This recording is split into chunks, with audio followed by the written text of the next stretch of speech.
Hey, folks. Welcome to Idio Talk, emergency episode. Our first full-blown emergency that we have to deal with here. I don't even know what subtitle to give it because Idio Talk for season 1 was a Radiohead podcast, Radiohead and adjacent/adjoining projects to Radiohead. Season 2, we covered the music of Fiona Apple. Both those seasons still available to listen to in your preferred podcast app. But we hinted in our finale, not hinted, we straight up said, we put it on Front Street. There was no denying that Radiohead, I can't call it a side project, band with 2 members of Radiohead in it, The Smile. Yeah. We're going to have a new album that came out early in this year, 2024. That happened, I'm going to say 5 to 6 weeks ago at this point. We, of course, will get January into 26th. January 26th. And I'm going to introduce the person who you hear chiming in with the facts and figures over there and this before I talk for 20 more minutes. But we said we would come back and do an episode after we had some time to absorb, listen to, and cement our takes on the new Smile record. That is this episode. That makes this an emergency. Sometimes an emergency. Look, you know, the police don't always have a good response time, and neither do we. But I'm gonna introduce my co-host here after introducing myself. Boy, can you tell it's been a while since I've been in the driver's seat. But I am Walker Glenn, And I'm Zach Glenn. Zach, how the hell you doing? I'm doing great, and I feel perfectly safe you piloting, so just relax with it. That was fantastic. Oh, There's thank a you lot very to catch much. The listeners up on. It's been It's a like, while. what is the podcast? Why is this episode coming out not in, during a season? This is the first time when we've been like, look, let's not let it ruin our vacation, but we need to get on the mics and let them know. And I also said something that I think is inaccurate. I said we had to cement our takes. Are you ever really done absorbing a Radiohead project, or Not the at all. Smile album? No, I think it's interesting because this is the closest to release that we have done an episode in which we discuss, an album that's been released. When we recorded our episode discussing A Light for Attracting Attention, I think that was in March or April of 2023. So the album had just under a year. I know that during our Radiohead season, which was recorded in 2022, there was, when we were talking about OK Computer, A Light for Attracting Attention had just been released. And I know on mic, the album was like a week old, and we just gestured at it and we're like, but man, I think I said I'm going to stop short of saying I'm in love with it. So, it's been gestured at, but this is, it's February 24th, 2024 today. So the album has been released under 30 days. And like you said, cementing your takes on any sort of Tom York, Johnny Greenwood, Radiohead or adjacent project for me has always taken time. There are some that have hit me with more immediacy than others, but anyway, yeah. So I'm curious to know challenge. When we get into the album itself, if this is one of those ones. And me too. I agree. Like, Tom York and company make music that thrives on an open mind, spending time with it, letting it really get into you. And so I'm not how do you done. do that, Walker? Repeated listens. How does one do that? Listens. Repeated That's listens, right. yeah. That's right. And all I can say I have done is listen to this album a lot in the meantime. And I'm guessing a lot of the folks listening to this episode have done so as well. I do think that it's always a great time to remind people that we are not just jumping on board with the Smile now. As you said, we did an episode about A Light for Attracting Attention. We did an episode about seeing the Smile live, where we listened to live versions of all the non-album tracks, at that time, non-album tracks, that we saw or heard them play, rather. And so quite a few of those ended up on this record. And so I think it's very interesting to go back and hear, what kind of transferred to this album very close to how it was being played on tour, what has evolved or changed, and what did not make the album is all very, very interesting. Yes. So if you are somebody who follows the music of these guys as it's coming out, like we are, which, like I said, a lot of Radiohead fans listen to this podcast, make sure you go back and kind of go through that stuff with us. It's a lot of fun. And man, I mean, we are living in the smile was not something that existed to the public when we started our podcast, did it? It did, because we started recording our podcast in January of 2022. We had been planning it some months before then. But the initial sort of release to the public, as far as where they started playing out live, primarily in England and UK, was in 2021, early summer of 2021. Gotcha. Right, friend and former guest of the show, Glastonbury, Aaron Ross, right? Yeah. Former guest of the show, Aaron Ross, was the individual who told me via text or in person, hey, have you heard about this, new project? And that was in May of 2021. But just some early releases and so forth prior to, I think, You Will Never Work in Television Again, like the shirt you're wearing, Walker. Sure. Had come out by the time we started the show. So, yeah. Okay, gotcha. And then A Light for Attracting Attention came out early in 2022? Summer of 2022. Okay, so we are, in terms of, what are we, like a year and a half out from that now then? Yeah. Okay, so all that is just a big way to wind up to say, this is not something that I expected for us to be able to, as we kind of went through Radiohead's discography and went through the solo albums and side projects and did a whole nother season about another artist, that we would be getting to sit down and talk about a release from the boys again so soon. It's just a very unexpected treat when I look back on kind of, it felt very much when we started this project that it was about looking back at this thing that we loved. And it's just great that it has turned into also getting to follow something along as it's happening. I know, not because no U.S. Amnesiac tour dates have been announced yet either. And I mean, I certainly feel that if they are, we have to do our diligence to, first of all, we have to see if Tom lives up to his promise to never play the Bill Graham Civic Auditorium again in San Francisco. And secondly, we need to find how far-reaching his ire is. Like, will he play California again? Or is the whole state on blast? And we should definitely try to go and continue to update the public about just what what Tom and Johnny are up to. Could you imagine, dude, if he was playing California right now? Because listeners, California, along with huge parts of the country at varying intervals, but California, including Southern California, San Diego, places like that, is experiencing torrential rainstorms. And my heart goes out to anybody that may have been affected by them and losing their home or anything like that. But Tom York would be aghast if he were to play anywhere in the state. But what, isn't it? Yeah, listeners, this is the first. Walker just did the first of what I know will be more than a couple references to our experience seeing them live and how that sort of fits into this. But go back and listen to our episode, The Smile Live. Go back and listen to our episode discussing A Light for Attracting Attention. But in the live episode, he was. It's funny now, but he was very upset at the temperature in the Bill Graham Civic Auditorium in San Francisco, California. And it was, December 18th, I think, when we saw them. So it was just, it's winter, really Tom. Funny. Relax. Yes, and he would just be aghast at the fact if it was drizzling, in California. So I'm glad they're not touring right now. Well, I mean, he's from England, famously a very dry climate. Oh yeah, that's where they shot Dune there. Yeah.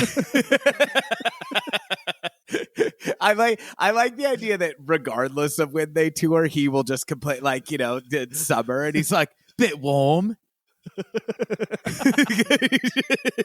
He's just look, he's an older guy at this point, and what do old guys love more than to use the parlance of their British dialect than to whinge about things that are outside of their control? Thank God for Tom. It's manifesting in complaining about the weather and not like, other people's bodily autonomy or, like, why does everyone get a trophy now? Like there's a lot, there's a lot less cool things.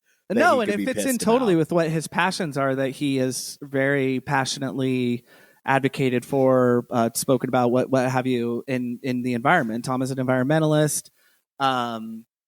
So I like that is sort of now just manifesting into it. Like, how liberals get a little bit older, they get a little bit rougher around it. Not all of them, of course, but instead of, going on these tours for Greenpeace or whatever, like he did during the racer, now he's just going up to a mic and being like, it's so fucking cold here. Yeah. I've heard of Ice Age coming, but this is ridiculous. Turn up the bloody heat. Anyway, but Zach, as excited as I am to get into this album, we would be remiss. I think this is almost kind of a double emergency episode because we talked about a band in the last few episodes. Walker, what do you mean? The Smile, the band? No, listeners, a different band, a band that probably you're not hearing as much about these days as you are The Smile or Radiohead, a band that people don't talk about too much, Music nerds kind of know them though. Music nerds know them, and they've had mainstream success. Yeah.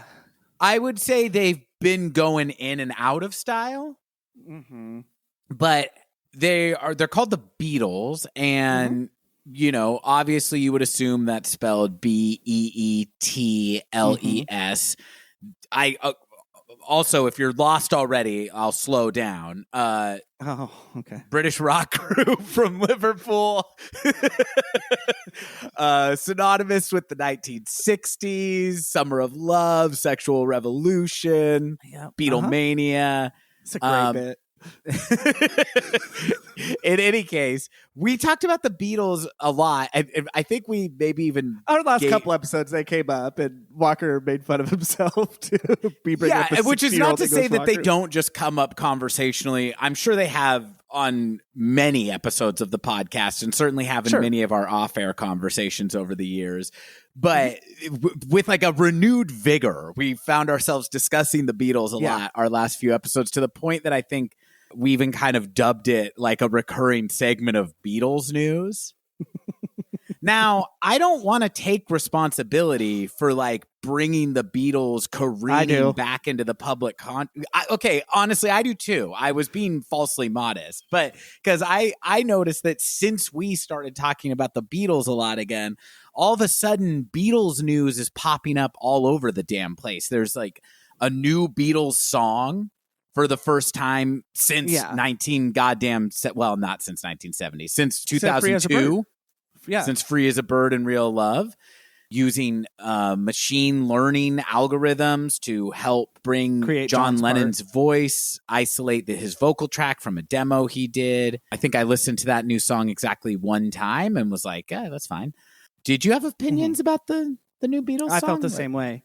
But if I could just please toot our own horn a little more directly, because I'm not sure when that was released, but we were back on our bullshit, as Walker said, talking about the Beatles for our last couple episodes of our Fiona Apple season. Fiona Apple, huge Beatles lover, specifically John Lennon. Walker was talking about his experience just listening and re-listening to the Beatles catalog, watching the Beatles anthology, all that, and we capped our conversation off with a discussion about Beatles biopic. Now, we recorded that in the first week of December 2023. I think it was December 4th or 5th, whenever you were here for your show.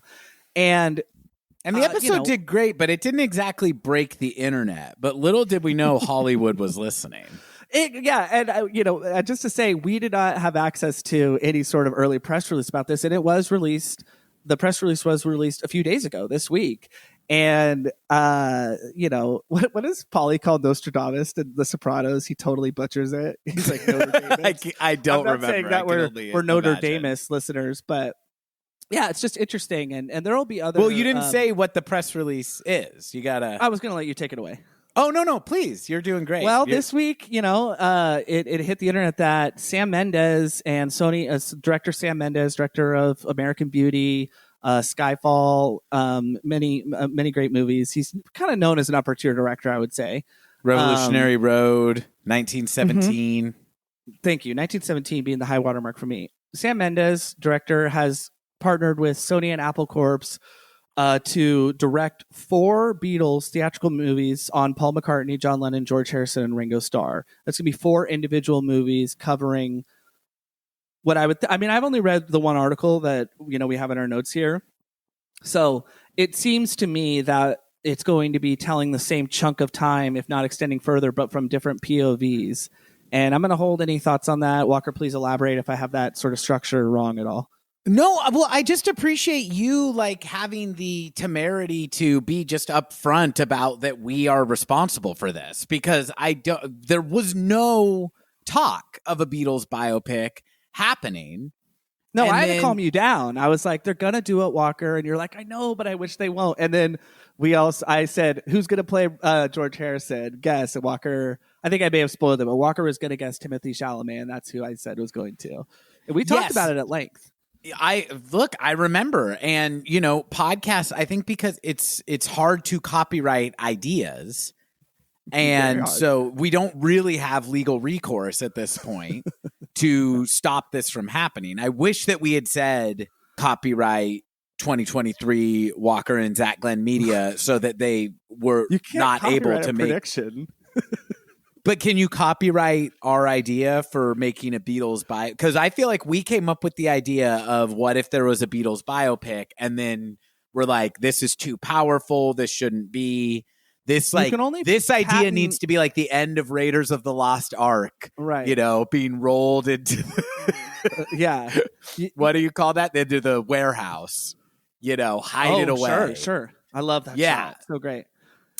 But they're doing. No, you can only patent a process or an idea, or you can copyright a logo that's unique, and you can patent a process or idea that's truly unique. But it gets really hard patenting an idea, and it has to be unique. Whereas anyone, and especially people with the financial backing, and they're not necessarily copywriting it; they're just publishing it or bringing it to market. So I don't think that we could have done that. For sure. Okay. Well, moving on then from. If it were up to us, this would maybe not be done, but it is being done. So let me ask you, Zach. Sure. Since this Beatles biopic it remains to be seen, something being optioned or directors being in talks or signed to a project, in no way guarantees that this will come to pass. But let's say, for the sake of argument now, that this is going to happen. Sam Mendes is directing 4 individual biopics about the 4 individual Beatles. Interesting that Stu Sutcliffe and Pete Best are not getting one. I was going to say, yeah. Just as I would say, just as influential over the culture as John Lennon or Paul McCartney.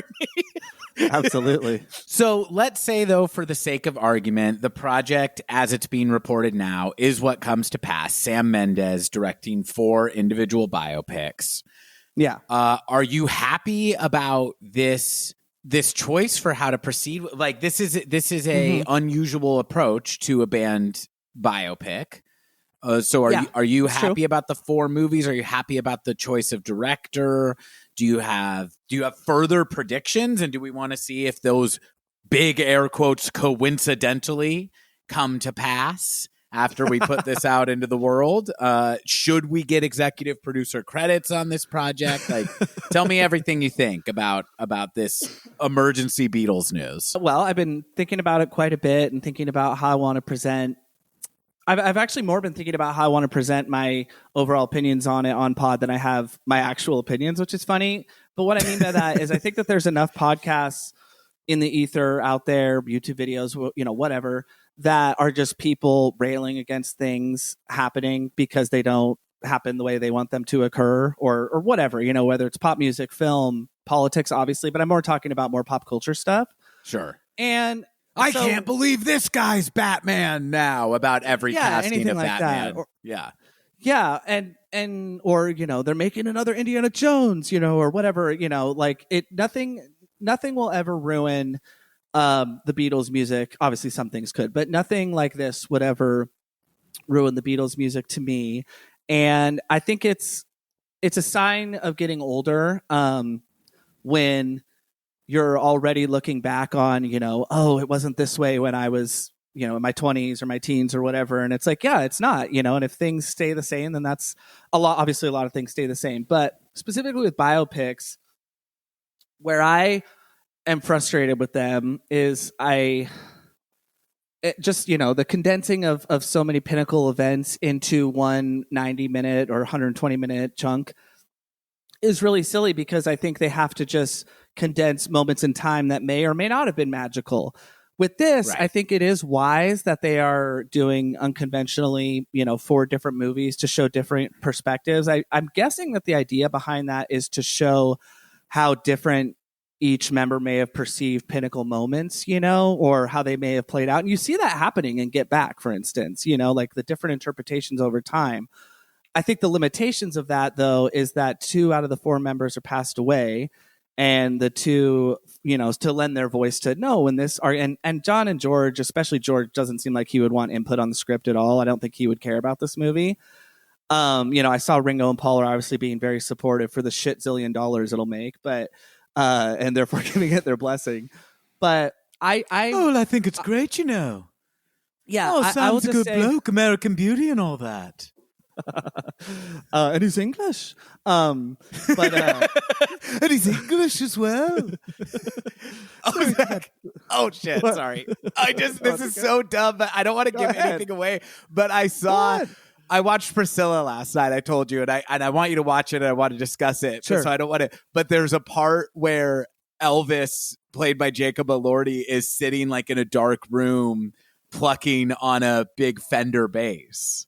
And I instantly was just like, this is Ringo's anecdote from the anthology. Yeah. And he was sitting there playing a Fender bass. And it was just awful, because he was not doing what he was supposed to be doing. That's it. He was just a big fat junkie. I just was watching it with Nicole, and when it got to him kind of slumped over this bass, I shake her, and I'm like, Ringo! Listeners, that's Ringo's anecdote from the Beatles anthology, which was filmed over the course of 1993 to 94. And it's peak Ringo. I think they all mention the bass. It cuts to all of them. Okay, but interpreting different events, it's like Paul is like, oh, it's great. We met him, it's the king. And then it cuts to Ringo, and he's just like, oh, it was very disappointing. And he had all these sycophants around him. And, it's just the different perspective. Like the Ringo version of events is going to be, have should have a very bleak tone. Well, I want to kind of just wrap it up on this, just to say that my instinct is to react negatively. And I've said it before on this show that it cracks me up, that people are making biopics around individuals that, have hundreds of thousands of hours of them available for free on YouTube. And, there's obviously Ron Howard's documentary on the Beatles. There's the Beatles anthology. There's Peter Jackson's Get Back. I understand, though, wanting to condense such historical figures into something that is more digestible, especially as Walker questioned, I think on our Fiona episode as well. He asked me, not for any data or anything, but do you think the popularity is somewhat waning? And you used an anecdote to kind of illustrate that. And that's, again, where I think we were looking like Notre Damus a little bit, particularly you, because that thought had really not crossed my mind. I've known in my heart that somehow the rights to their lives will be acquired maybe once the final 2 pass away. Or I felt that. But my instinct to be bothered, I'm trying to temper with, but Zach, you're obsessed with the Beatles, and there's millions of people like me, that are still, much older, younger, or whatever. They're finding their way. But, you don't need to be upset because people, they're making a biopic about it. And you also need to admit that a lot of people might find their way to great Beatles music this way, just as you had to shamefully disclose about somebody like Johnny Cash. I don't know how many new Queen fans Bohemian Rhapsody generated, but I have issues with it. I would really like to hear you speak on it, though, and we can dive deeper into those or not. I feel exactly the same as you do. I don't know if this is just an old man shaking his fist at the sky thing, but the thing I don't understand about these biopics is I only ever hear them discussed in critically and among, just anecdotally among movie fans or whatever as a very shit formula of movie that nobody seems very excited about or into. And they've been the same exact set of beats since kind of like Ray and Walk the Line, it seems like. I do not mind a biographical movie. I wonder if I have more of an ability to enjoy it if I don't have my own preconceived idea of the subject. Like I think that's huge. Because I watched and enjoyed Maestro, for example, and I didn't think it was great. I thought it was a really solid, watchable, like B+ movie. It not life changing or anything, but as somebody who knew next to nothing about Leonard Bernstein, I walked away with it going, that was an enjoyable movie. I feel like I know a little more about Leonard Bernstein, and I'm also interested in it. I'm interested in him now.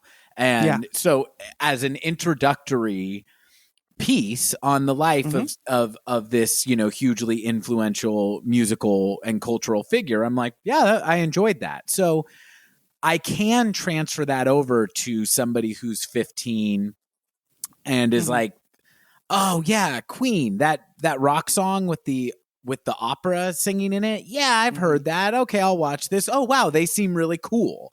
Yeah. So I guess in that way, I'm like, all's well that ends well, but I don't see the point of these movies. I don't want to watch a bunch of like really like conventionally hot people play the Beatles. And ultimately, Zach, what this really boils down to is there's next to no chance I will ever see any of these 4 movies. I'm just not interested. And I also do not feel that it could change my relationship to the Beatles, both as people whose music has like profoundly, shaped my taste and life, but also as they kind of exist as characters to me. I have my own idea who each of these 4 guys are based on the thousands and thousands of hours of media available that I have consumed of them.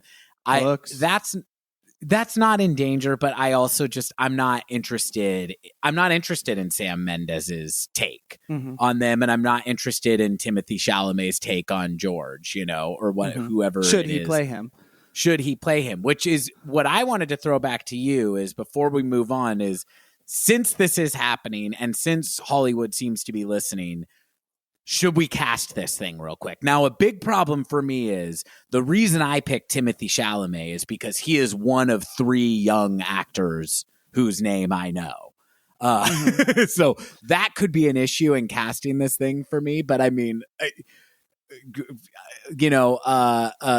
dream casting or anything? Do you have any opinions about? And I'll even say you could go because of like the face de-aging that they have now and stuff. You could be like anyone who's alive. You can pick. Do you? Well, I really want to respond to the things you said and then go to this but I'm just going to say, Walker, the first thing you said that really stood out to me was you said, I don't know anyone critically, or what did you say, in your circle that, or no, you said critically. Yeah, anecdotally, I just don't know anyone who's like, what movie I fucking loved was Rocket Man or whatever. Like no one seems to really like these movies that much, but they must make good money. Because they keep making them. Yes, that's the key thing, though, is there are hit and miss ones, and that's where I am comfortable kind of airing my grievances a little bit more. Sam Mendes is an amazing artist. I mean, he's worked with, I don't want to go through his catalog. He's an incredible director. He knows what he's doing.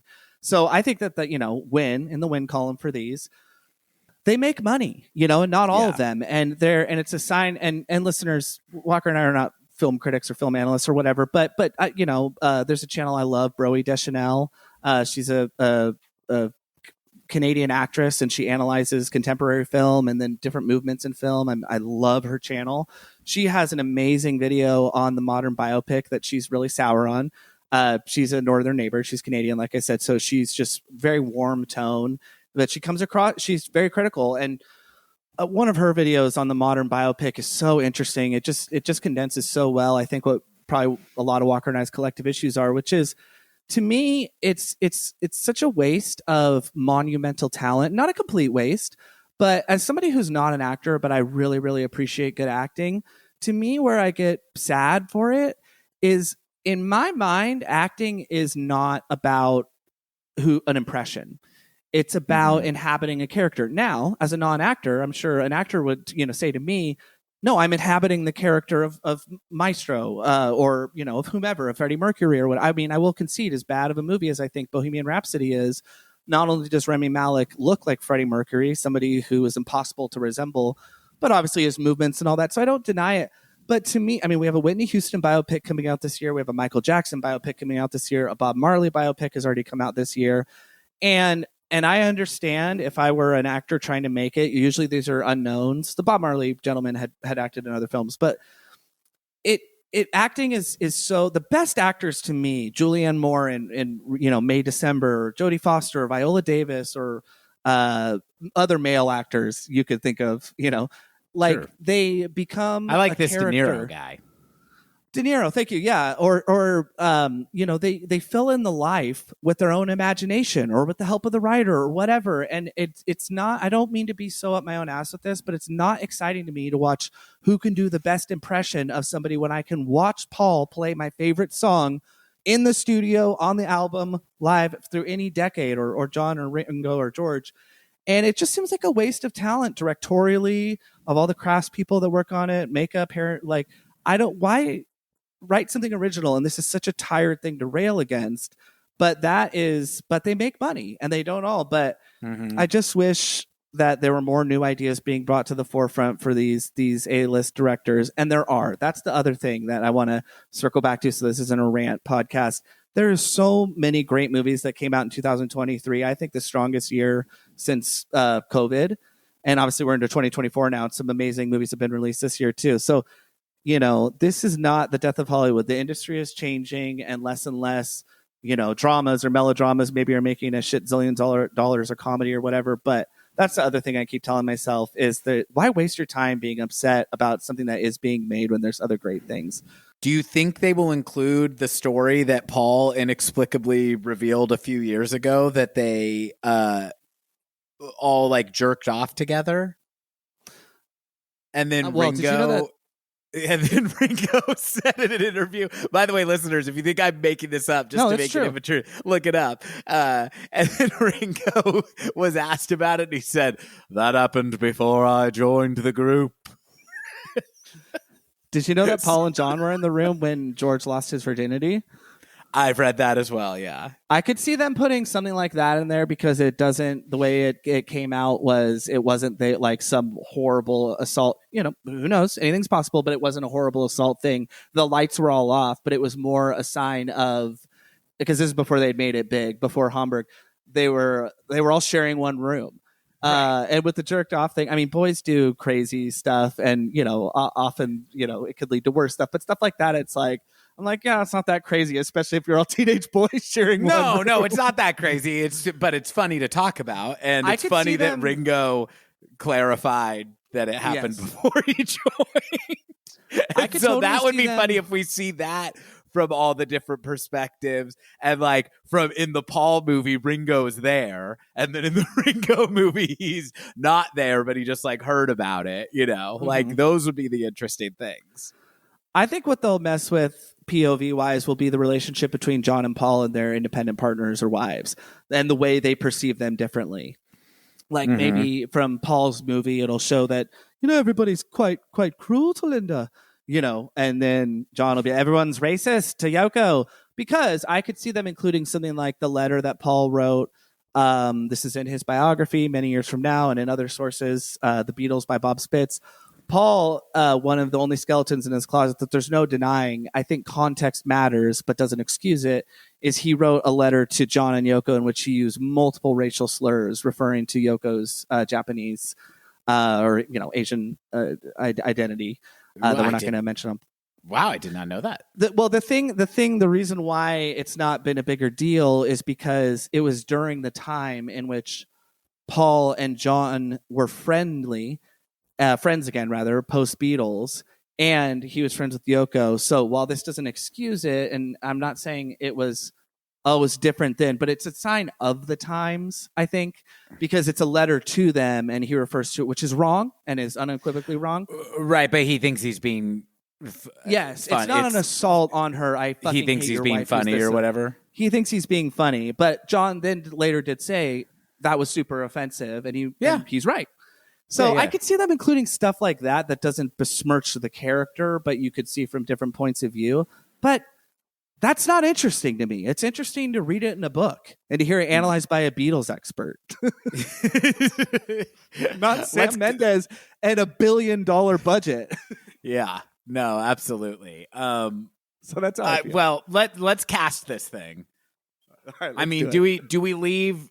Again, this is hard because well, no. Okay, we're allowing you can de-age people, and honestly, also they're gonna go with young 20-somethings or 30-somethings. I'm just saying, if you're like, look, De Niro must play Ringo, like that you can do it.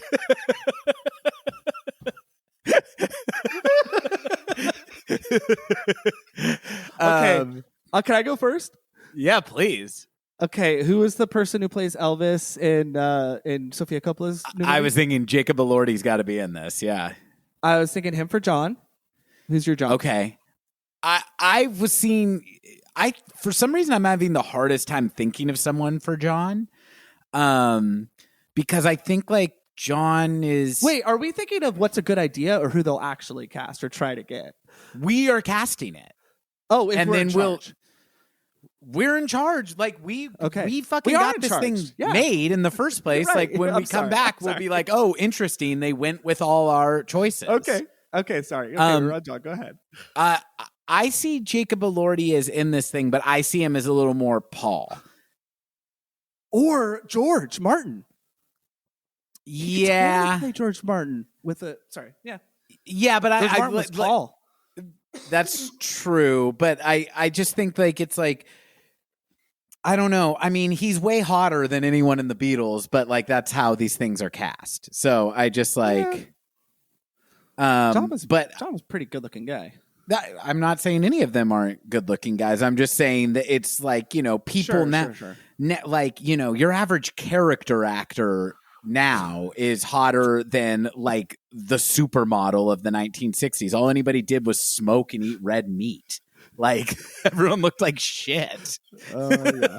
Paul Newman being the exception. Yeah. But okay, so I think for Ringo you go with Paul Mescal. Remind me who Mescal. That is? He's somebody who I was completely unaware of the existence of like 6 months ago, and now I see his name constantly. He's an Irish actor. I mean, he doesn't look like Ringo Starr. I know. Yeah, I'm familiar. But he's got a beak, I've seen him in one movie, Foe. The movie was not good, but his performance was fine, and I think he's supposed to be good, and I think he looks Walker. enough. He would be a great Paul McCartney. You think Paul has a little button nose? Oh, though. I'm sorry. I thought you were saying for Paul. No, I was saying Paul Mescal for Ringo because he's got the beak. Okay, I already have my Ringo picked out, so I'm gonna go Who's Paul your Mescal Ringo? for Barry Keoghan. Oh, I like that. That's good. My Ringo. I'm going Paul Mescal for Paul McCartney, and I'm going Jacob Elordi either for George Martin or for John, and Timothy Chalamet for George. Okay, I'm going Barry for Ringo. I like that. Timothy Chalamet for George. Paul Mescal for John. Jacob Elordi for Paul. All right. I think the mistake there, and I know height, makes a huge difference, or whatever. There have been actors who are much shorter or taller, depending. Yeah, on who they'll put them on playing, apple boxes. No, Jacob Elordi's 6'5". Yeah, but that's easy enough. You just put other people on platforms, right? But I was going to say the reason why I think he would play John or George Martin better is because I think John was only 5'11", but he looks a lot taller in a lot of the photos because he was so lanky. And I do think he was the tallest member of the Beatles, actually. And George Martin was 6'2", I think, so he could play. I think that they're going to play to his height, and that's why I think that because especially when John got really thin in the back half of the Beatles, he just looks taller. Yeah, but so I think Jacob Elordi is like a big emergent star right now. He's not playing fucking George Martin. If we're getting him in this thing, he's got to be one of the Fab Four. That's true.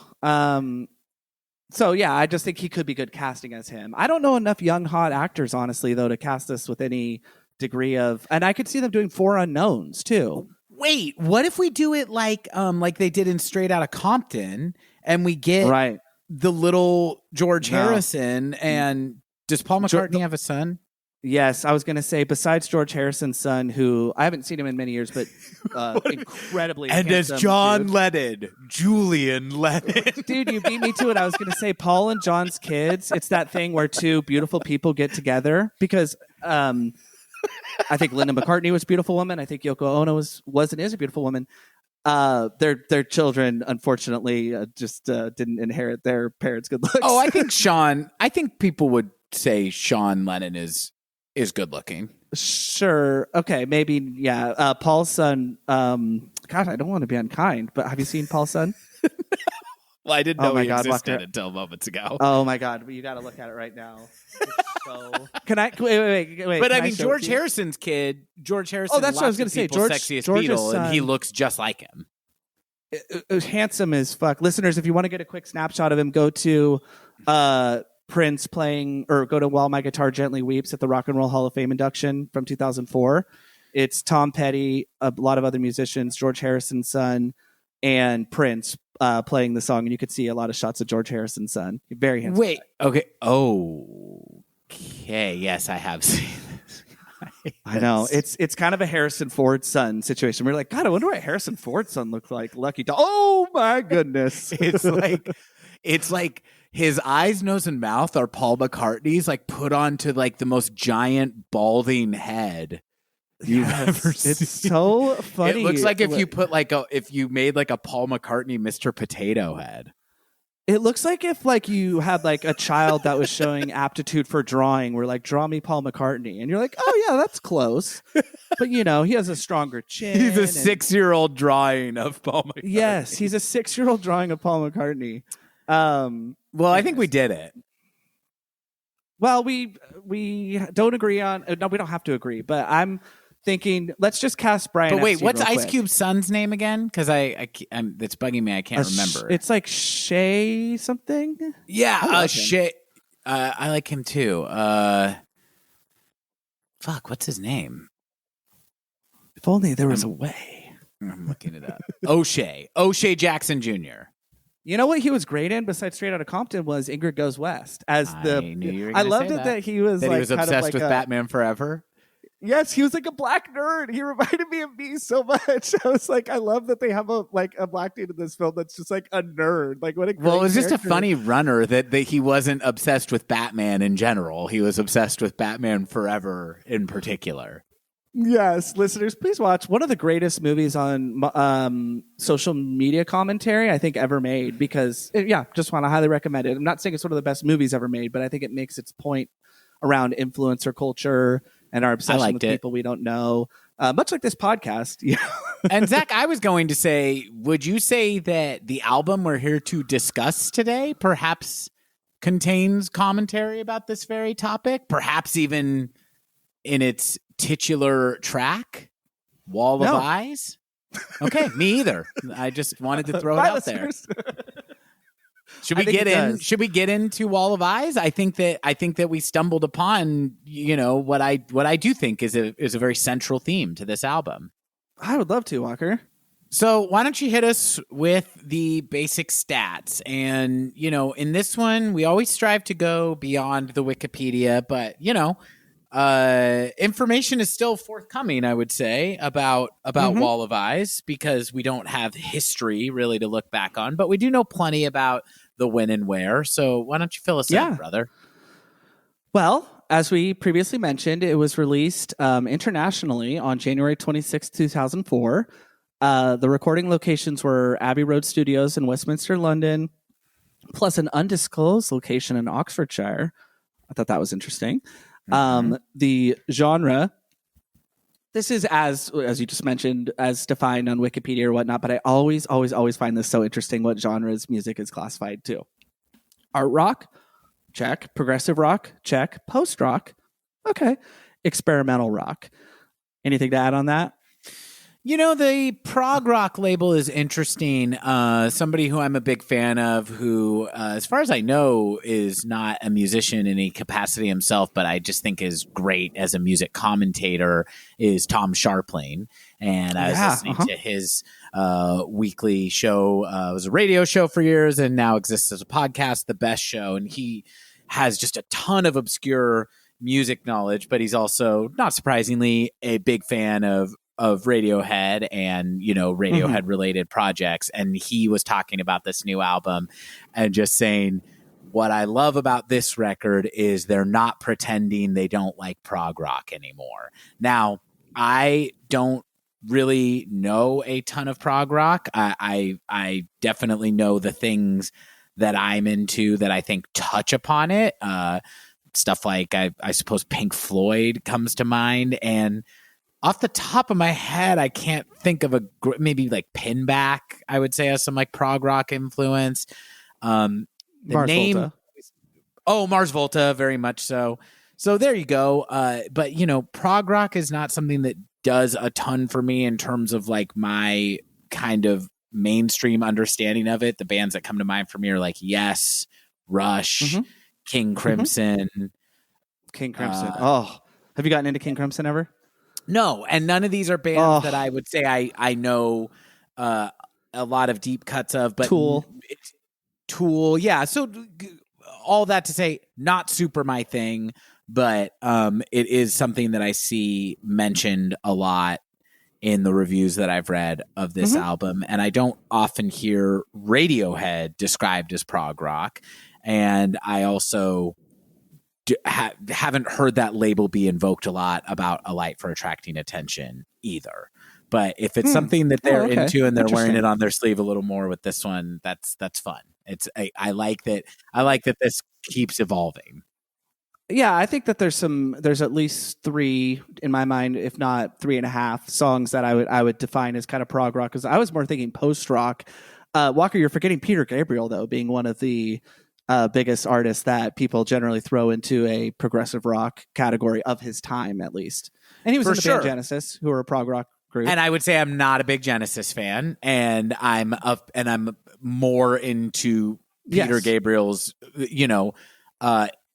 the more pop oriented part of his career than the first 4 records. And listeners, we'll move faster through each category than this, but I also want to say we'll stop and each word we will define for 15 minutes.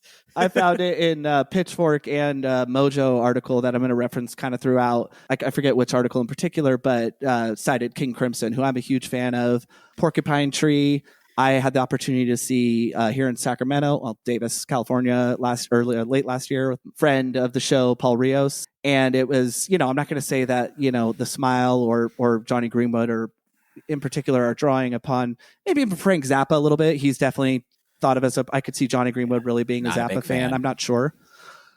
But yeah, I was just wondering, post rock. Can you what does post rock even mean? Yeah, I mean, to me, post rock sounds like it's just if you are taking what was traditional conventions of rock and roll and experimenting with them. That would be my guess. Let's see what the Wikipedia says. Post rock is a form of experimental rock characterized by a focus on exploring textures and timbres as well as non-rock styles. So got it.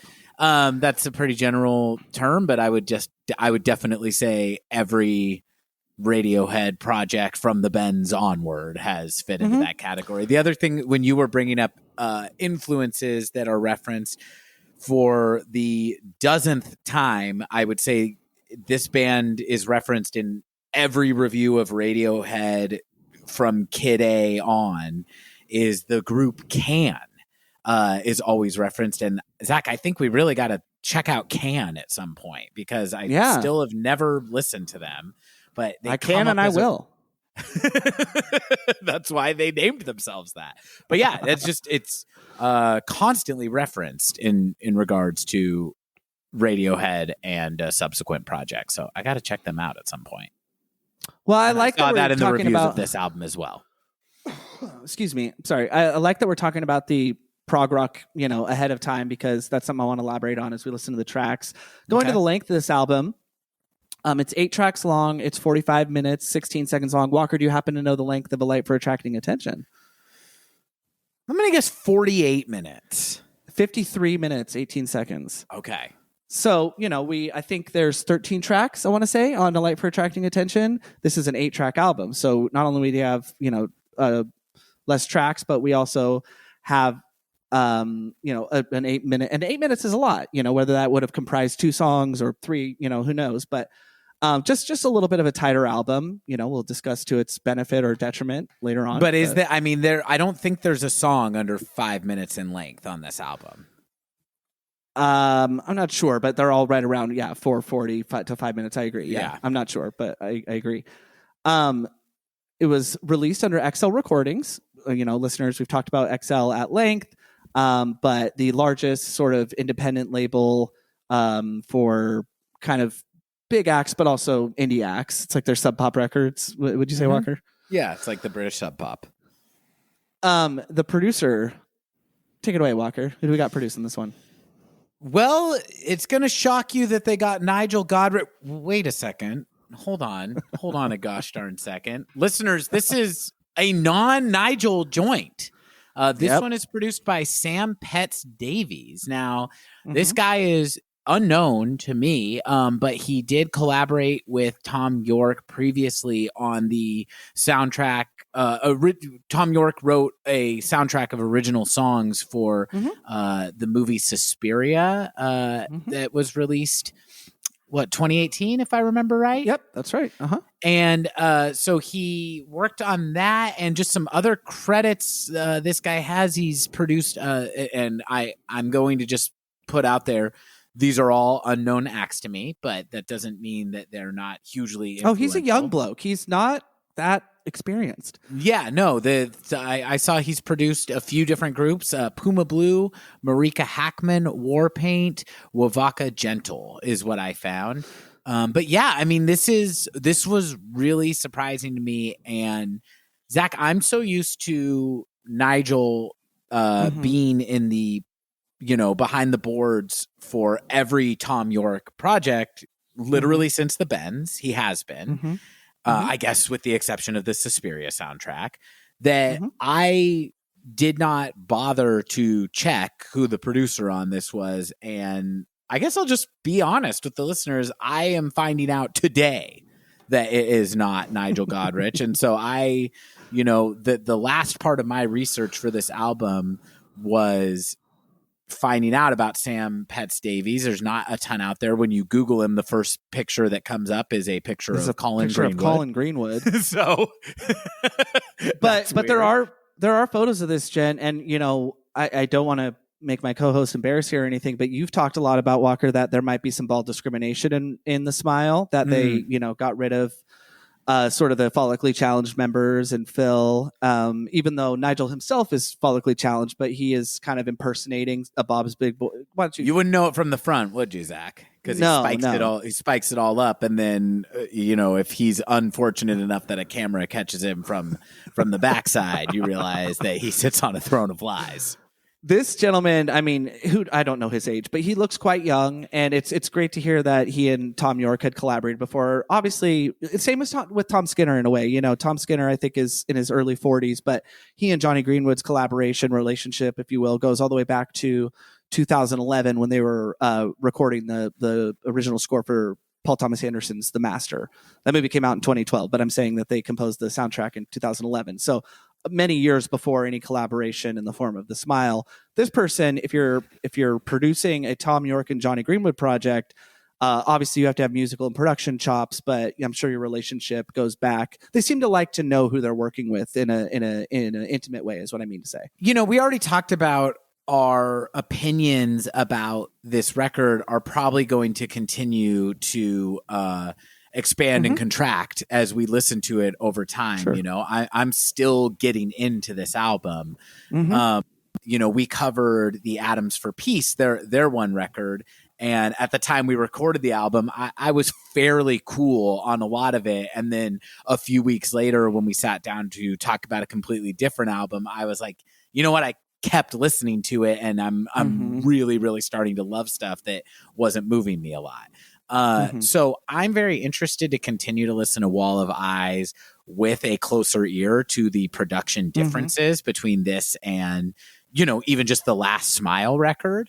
As a Nigel production. I will say it doesn't sonically sound like a major departure to me. No. Having this gentleman there, but some differences that I was doing a little reading from, you know, kind of what the fan reactions were, and people have pointed out that there's less stereo panning. The bass is louder in the mix. The vocals tend to be more blended into the mix.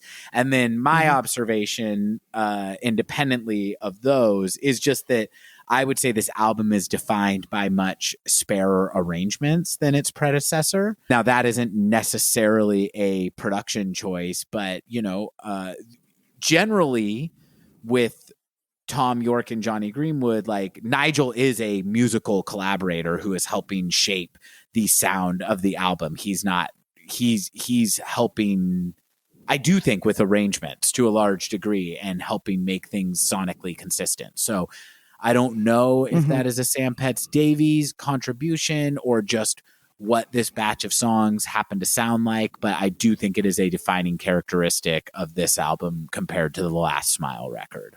In my opinion, I'll say right now, a take I have about this album, this is a small and very contained record. If that's a strength or a weakness, we'll get into. But I consider this to be sonically kind of a much slighter album than the last one.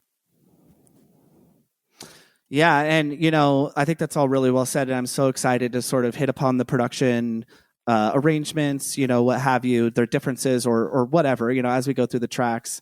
That's a strength I think you have a little bit greater than my own, but I was aware that Nigel hadn't produced it going back to its release, just when it was released, so for the last month. And I don't know that it really informed the listens. I do just want to say, listeners, Nigel Godrich may have been unavailable because he just produced the album, the newest album by Idols. I'm not sure how to pronounce it. It's Tangk, Tank. I think you're right. It doesn't sound like it's, you know, it doesn't seem, it seems that it is a scheduling conflict, and the Smile is operating at a very different. Now, Radiohead probably would have said, oh, Nigel's not available. We're not making the album right now. The Smile is operating under a different lack of kind of self-imposed time constraints, I would say, or restrictions or incubation process. We'll get into that more as we discuss the making of this album. But I do think that's a very interesting tip-off for just like one of the ways this project is very different than Radiohead is the fact that this went ahead even with a scheduling conflict with Nigel. I do also just want to say, I have not heard the most recent Idols album, but I have listened to Idols, and I think they're really cool. They're like hardcore post-punk band from Bristol, England. It's cool that I'm really excited to listen to this album because that's not usually the kind of band that Nigel produces. They're really loud and really hard. And I'm curious to hear his kind of sonic sauce combined with something that brutal. Yeah, I mean, like you said, though, it would have, if it was Radiohead, it seems to me at this point, who knows, you know, that it would, you know, Michael Jordan isn't going to, you know, play with the Bulls without Phil Jackson or whatever. It's like an automatic, it seems like, at this point. Yeah. So the Smile's doing something different. And the fact that it would have made more sense if he didn't produce, say, their debut album, but also not, because then it shows kind of how this is the band. The fact that Nigel produced, even though he's produced Tom's solo projects in the past, and Adams for Peace. So I do want to just hear your insights into what you were saying, like, lack of panning or something like that, or more contained. I think I'm really excited to discuss that as we go through the tracks. But yeah, just a total departure in some ways. We're almost done with the general data. mean, I have more to say about maybe the similarities that I hear in this album to past Radiohead projects and then the differences. So, I said, that might be a way that I kind of hear it differently going forward now that I just have goddamn whiplash, man. I'm barely getting used to Tom Skinner, and now you're telling me I've got to fall in love with Sam Petz Davies. I know. Just like, God, it's like mom keeps bringing home new boyfriends and I'm getting attached to all of them. Well, the last little bit on just general data pertaining to this album, it produced, I want to say 4 singles or 3 singles. Bending Hectic, which was released in June of 2023. They had played that out live. I'm sorry. And Wall of Eyes and Friend of a Friend are the singles. Wall of Eyes and Friend of a Friend have music videos that were directed by Paul Thomas Anderson, which we can talk about now or later. But it's in terms of just general appraisal, I'm talking music critics, not a part of this podcast. The album received critical acclaim. It's slightly less if you're looking at a scale on, Metacritic or 1 to 100. Still universal acclaim when you net all the scores together on Metacritic, which is my preference for sort of net reviews. I believe it's an 82 out of 100. So that anything above 80 is universal acclaim, works in a weird scale. Under, like you were saying, Walker, on the general data, whether it's beyond the Wikipedia or not, it is what it is. The album just came out, but I already talked about the recording locations. One thing that I did find interesting, though, was the strings were performed by the London Contemporary Orchestra. Tom loved recording at Abbey Road Studios in London, and lamented that it had a touristy element because of its association with the Beatles. No shit, Paul, or no shit, Tom. Yeah. But a lot of good. Pink Floyd recorded "Wish You Were Here" there, along with "Dark Side of the Moon." It's endless as far as the amount of talent that's come through. But the thing that I wanted to ask you about, has Radiohead recorded there? Not to my knowledge, no. Okay. Maybe parts of the Bends, but not everything else has been in their studio in Oxfordshire. They've recorded obviously parts of Hail to the Thief in Hollywood. Yes. And then King of Limbs at Drew Barrymore's house. But that's true, listeners. You don't have to look it up. You look in the lyric sheet in the vinyl. Yep. But Walker, and maybe this is not the most organic segue or not, but I did want to ask you about what you had educated me on and sent me the article link regarding sort of the pacing and recording of this album. We've already talked about it, what a short interval this is compared to their debut album.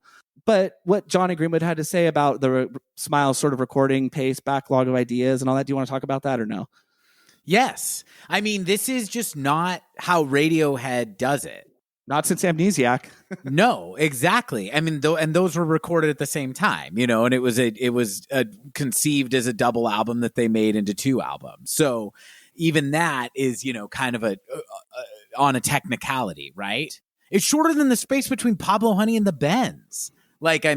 So, it's just a very different approach. Radiohead has taken longer and longer between just about every album as their work goes on. So Johnny Greenwood apparently was pretty frustrated with that aspect of Radiohead. This is an excerpt from the Pitchfork review of Wall of Eyes by Jazz Monroe.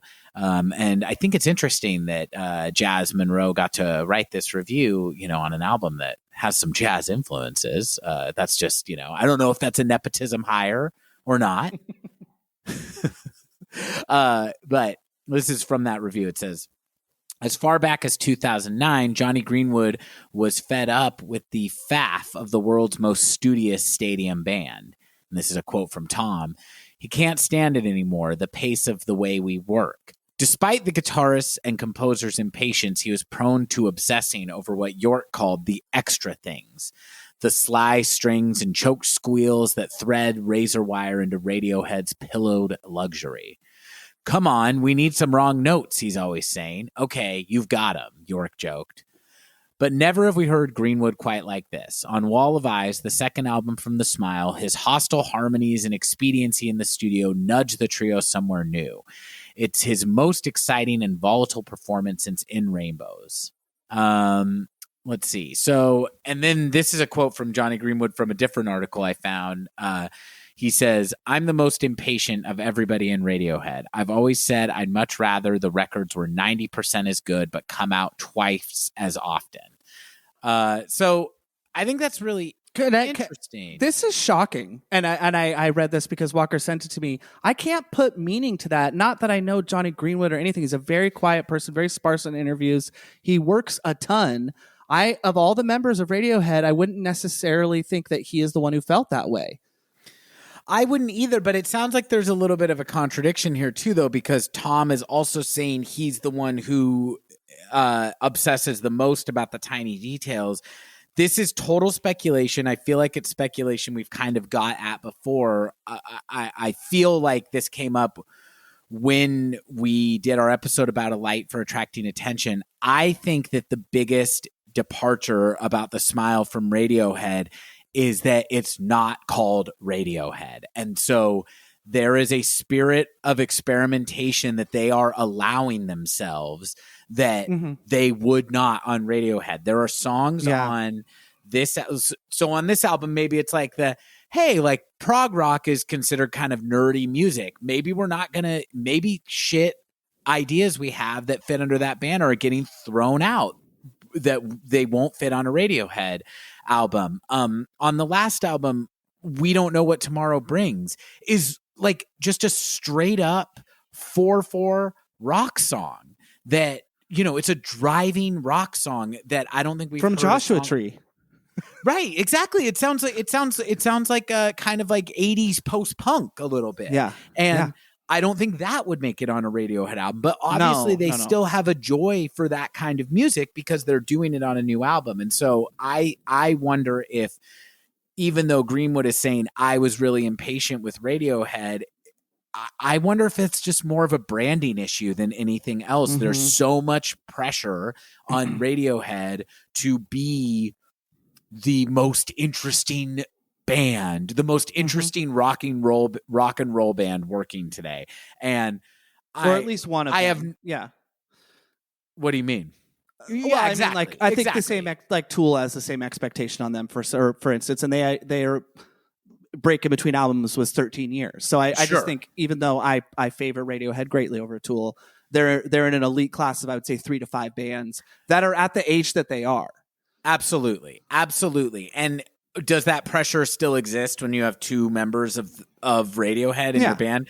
Yes, and you can tell that they take it seriously. They're still making serious music that is being treated seriously by fans and critics, but I just think that they are getting to play in a wider sandbox.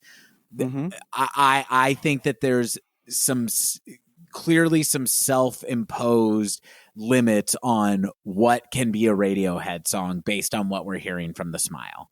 And so I think Johnny Greenwood can be both things. He could have been sick of that and also one of the key votes in going, no, we can't do that because people will say that that's not like up to the standards of what a Radiohead record is going to sound like. Okay, so that kind of explains the contradiction a little bit, I think. Yeah, it's like he can exist in both places. I think that's really well said and really, really great. I mean, you know, we're speculating, but yeah, I kind of struggled to understand what was being gotten at there. Was it saying like, hey, actually, I would love to go back to the rock more in Radiohead, but fucking Tom or, you know, Colin or Ed, I don't think it's that at all. I think that it's evident still by what is on The Smile that Johnny doesn't want to just play the guitar, even though there's a lot more of that on these last 2 records than there are on the previous last 2 Radiohead records, for instance. But, you know, you still hear a lot of orchestral work, obviously, in several of the songs and all that. But I'm really glad that you're able to kind of bring that to life a little bit, because it wasn't a controversial piece or like this big expose, but because he's so sparse on words and so sparse on interviews, I really wanted to find some sort of meaning in that. That's how I take it, and that's just how I hear these projects. I think this album is more of a cohesive record than the first Smile record.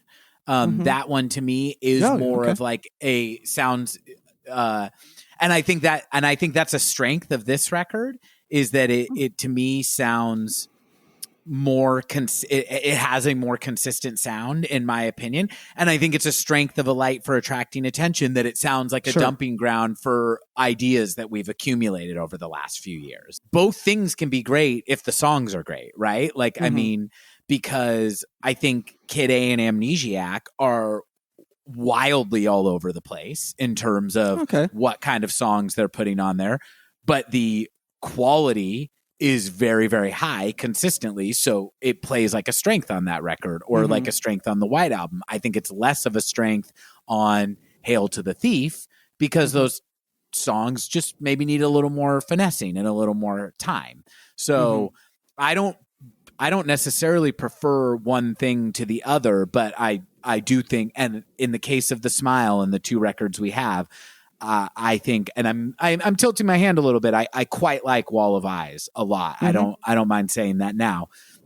I think that both approaches are working really well on these different records, because I think that the songs are very spirited. They seem like they're being made with a great deal of enthusiasm. These are not guys who are under any sort of pressure to put out records when they don't want to. So the fact that we're getting them, it means that they're making music that they're excited about. And I think that comes through on both records in different ways. Yeah, man, I love that. And I love that you tilted your hand, because I know that they're going to have a lot more to break open than that. I feel positively about Wall of Eyes too, as much as it is within my control to hold back any feelings, good or bad, that I have. I mean, you're going to hear my enthusiasm for certain songs, of course. I would kind of like to save my sort of overall thoughts for after we played the music. Before we get into that, though, there's just one last little thing I want to cover.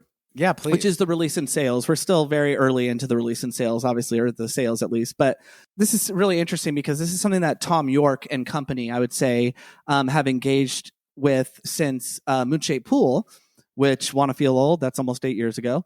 The lifetime that the Beatles were together. It's been almost as long as since the Beatles, or since Moonshaped Pool is the Beatles' entire career, to put that into context. But what I was saying that Tom and crew have done is collaborate with Paul Thomas Anderson, right? We had the music videos for Moonshaped Pool, and then we have them obviously here as well.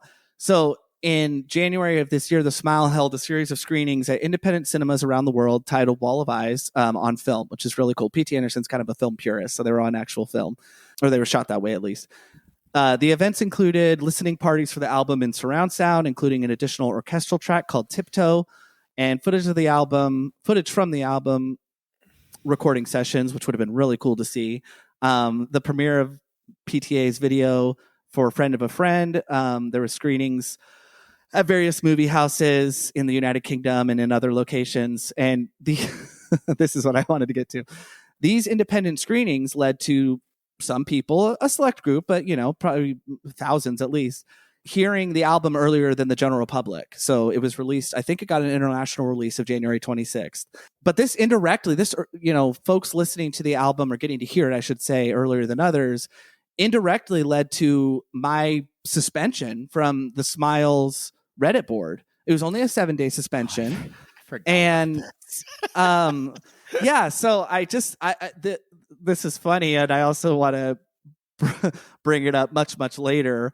But the reason why I got suspended, no, it wasn't for you using any racial slurs, don't worry, was not this time. Not this time, no. And Zach is there at times we have both been very active in Radiohead and Radiohead related or the Smile Reddit subreddits. But Zach has maintained that, I would say, much more than I have. And I often refer to what I consider to be our celebrity status on Reddit. We've had, we're involved in the discussions here. So this is like a real I would say, a real blow to the Smile Reddit community that I'm back on. I've been on there, posting various drawings I've done. I don't ever, I should say, I don't think I've ever posted anything that's just text related of what do y'all think or can we talk about? I hate that kind of stuff, but I also don't shoot it down, but it's just not my thing. I like to share stuff about the bands that I've either created or this or that. But but what happened? I broke that rule. Okay, so like I say, them playing these accompanying films and then the whole album led to a handful of people hearing the album in its entirety before the general public did. And on the Smiles Reddit board, there were so this would have been January 18th to 19th. There was an abundance of braggy, condescending posts from people that had gotten to go to these viewing parties or listening parties from UK and a select group from the United States. It was only on the East Coast where they did any showings. And they were all written in this tone of, or the ones that I read, I should say, were all written in this self-congratulatory tone and such condescending of, y'all are going to love this album, blah, blah, blah. I myself, and that was like the consistent through line. Oh, and like they would totally inorganically mention how they met Tom and Johnny. And I commented on a couple of them. Did you get any pictures or anything? No, they don't do pictures. Oh, okay, got it. Which is true, they don't. And maybe they did. But I'm sure phones were locked at these events. I'm sure they were too. That part didn't feel like a lie. I don't think I actually posted that. I posted, but I mean, yeah, Tom York and Johnny Greenwood famously love to glad hand with fans. Yes. Actually, I should back up too. I posted a picture of Walker and I having seen the Smile live on our 1-year anniversary, and it got a gazillion upvotes on the Smile Reddit board, but everyone used it as an example to brag that they met Tom and Johnny after the show. And on like the 15th one, I was like, cool, do you have any pictures? Because they said they had signed memorabilia too. And silence.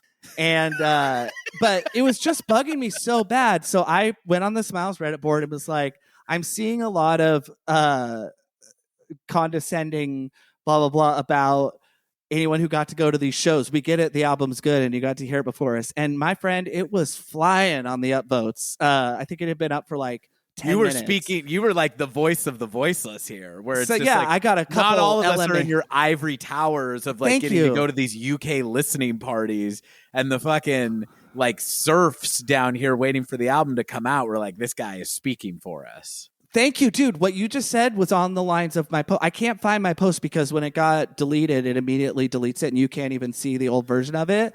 Yeah, and they memory hold it. It's like we need to write an alternate. But I know here. It was funny. I got a couple LMAOs. I got a couple this in all caps. That part. Did anyone say that part? No one said that. Say it louder for the people in the back.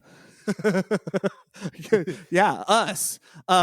So it was just, and I got this really condescending message from the moderators that were like, this is a place for enjoying the music, not a place. And they're right. I mean, there's you go on the True Detective Reddit board or anything that is experiencing some level of analysis right now, it just turns into the most degenerative, offensive, fucking whatever you want to. But so I get that, and they have to safeguard against that. But I loved that people were loving it, and then it immediately got taken down. But the way it corresponds to my overall feelings on the album is Walker and I saw the Smile live as they were conceivably writing this album. I think they did their first Instagram post in March of 2023. Sorry, that they were working on a new album. So going back almost a year ago, or that they were in the studio or something like that. Maybe it was actually in November or something like that. But it was a while ago. It was like, over a year ago. But we got to see them live on their end of their tour for Attracting Attention. And listeners, you can look up any of the songs they played that did not make this album. Or you can listen to our episode, The Smile Live, in which we play those tracks. Like Walker said, some of them made it onto this album and some didn't. And so when I talk about the choices they made, I should say, I'm not coming at it from a place of, I wish people could experience what I got to experience with The Smile. You can hear it too, listeners. Just go on and look up their set list from San Francisco, California, and listen to the songs that did not make this album. So all that being said, that figures the songs that they did not put onto it and what they did figure crucially into sort of my overall feelings on the album. I'm not going to post about it on the Smiles Reddit board like everyone, but Well, I'd love to hear about what was left off that you feel is maybe in, if there's anything that you feel are omissions, because one song that is not on here was my least favorite song that they played during the concert. Yes. And one song that is on here is one of my least favorite songs that they played during the concert. And I don't really recall, and the ones that are on the album that we did not hear on that tour, I am aware of. But I'm not aware off the top of my head of many songs that they were playing on the tour that did not make it on. So I would love you to point those out and we can discuss those. Should we, do you think on that note, we should get into the album? I do. Absolutely. Now, one of the songs, this song opens with a title track. This one was released as a single before the album. So I heard it 3 or 4 months ago at this point, I believe. This is the title track, Wall of Eyes. It was not debuted on the tour. The first time I heard it was when we all heard it for the first time when they released it as a single. And I think it very much sets the table for a different feel than the last album. So this is that one right here. Fuck all you hoes! Detroit till I die, motherfucker! So it's interesting that they're shouting out Detroit because they're not from Detroit, but maybe they consider themselves kind of expats. Do you know what is this? Is this Machine Gun Kelly? Or Kid Rock? It's Kid Rock. It is Kid Rock. This is his 2022 single, Don't Tell Me How to Live, where he takes a swing at woke culture. And, everybody gets a trophy culture, snowflakes in their pronouns. Let's listen to this for a sec. It's so bad. Listen up.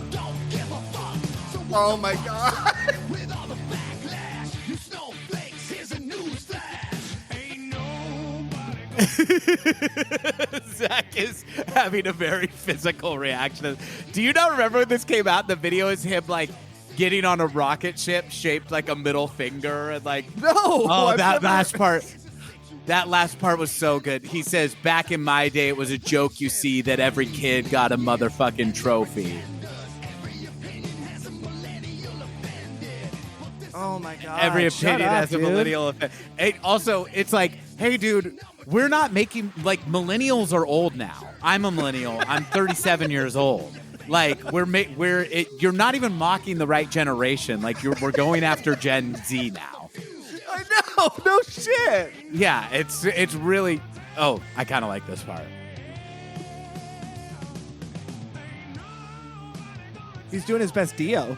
I was gonna say this part sounds kind of audio slavey to me. It's kind of. Oh yeah, a little Ronnie James Dio and audio slave. Oh, this bridge is cool. I mean, this is nice. Yeah, we love this part. The rest of the song's not great. This part's great. Oh, bringing in the women. I like that. Yeah. Showing that he's inclusive. Possibly women of color even. They sound like black backup singers, so, Yeah. Okay, I get it.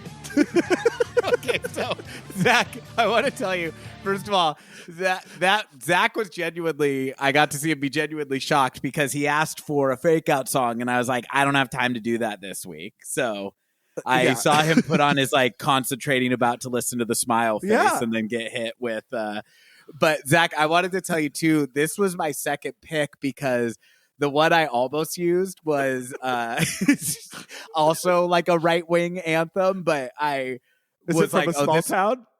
No. Don't try that in a small town. No, it was that song.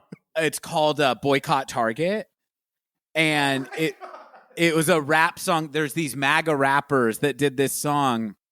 Did you hear that? It came out 6 months ago. No.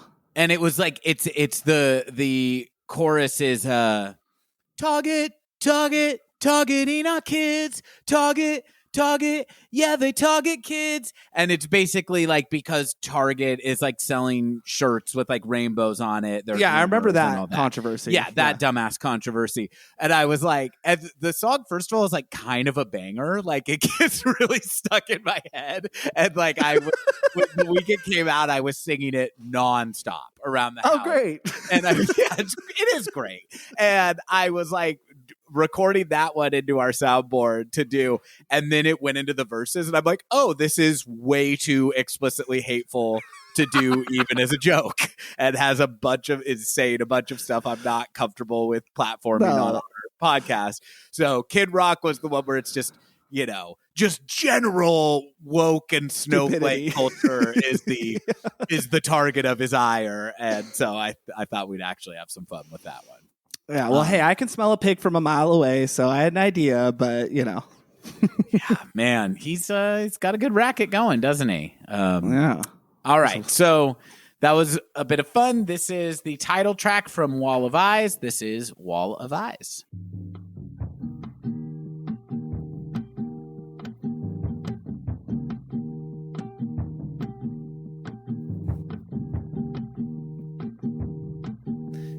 I think a nylon string guitar. Yeah, because it could almost be an ukulele, if you will. Even though I know it's not. There's too many strings being strummed, but it's definitely got to be a nylon. Do you hear the uke? Like, I think you could play this song on the uke. You'd have to transpose it because I think it's in the key of E flat, but you could play it. I mean, just right off the bat, this rhythm and style of guitar play is very atypical of Tom York. This kind of upstroke, slightly flamenco, slightly reggae, I would say, like tinged style of rhythmic play is, I would say, very unusual for him. I mean, I think how it's delivered might be unusual. I definitely hear the reggae. I was really listening to it, trying. One thing that's interesting about this album, Walker, that I can't wait for us to discover together, you to kind of educate me along the way, is what does this song sound like? Not every song, but then here we're going into something different, right? But bass line that comes in is so cool. Well, I'll hurry up, but you mentioned the rhythm, and that's something I want to talk about after the song. It is in 5/4.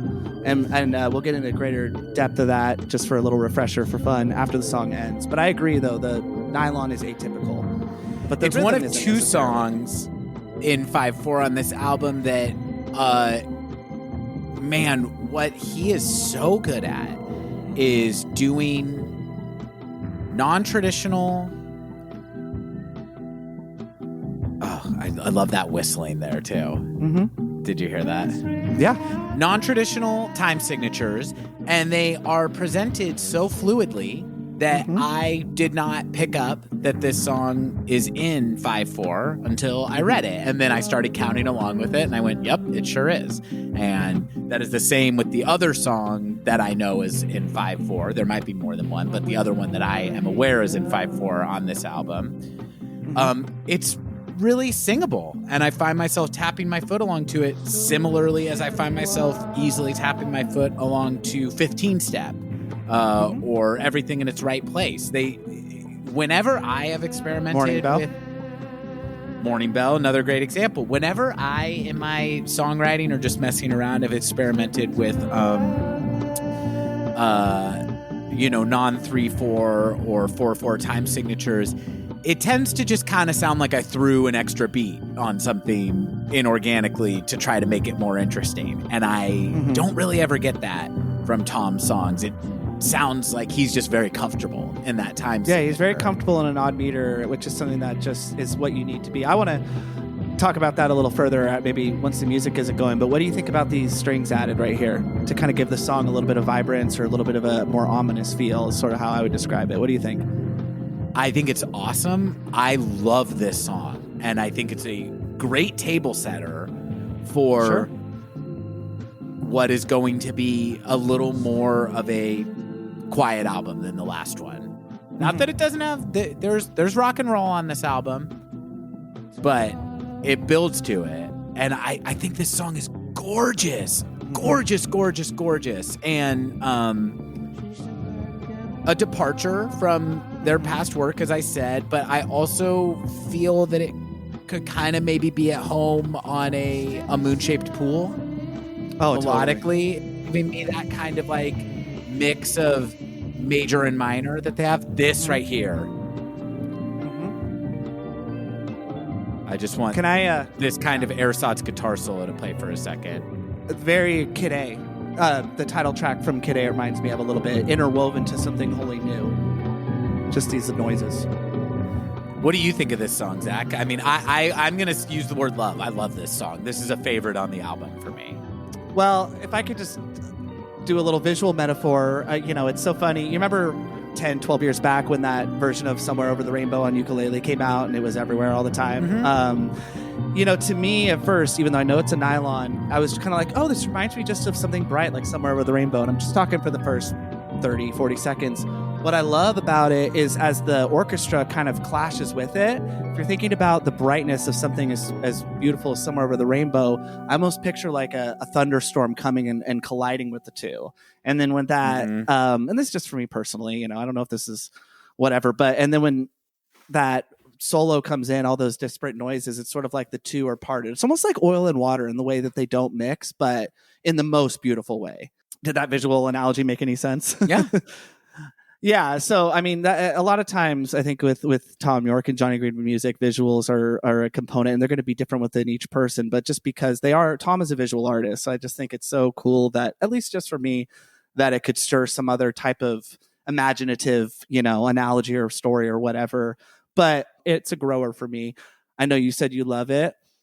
I never didn't like it, but it's very much become a grower for me as I've listened to the album over the last month.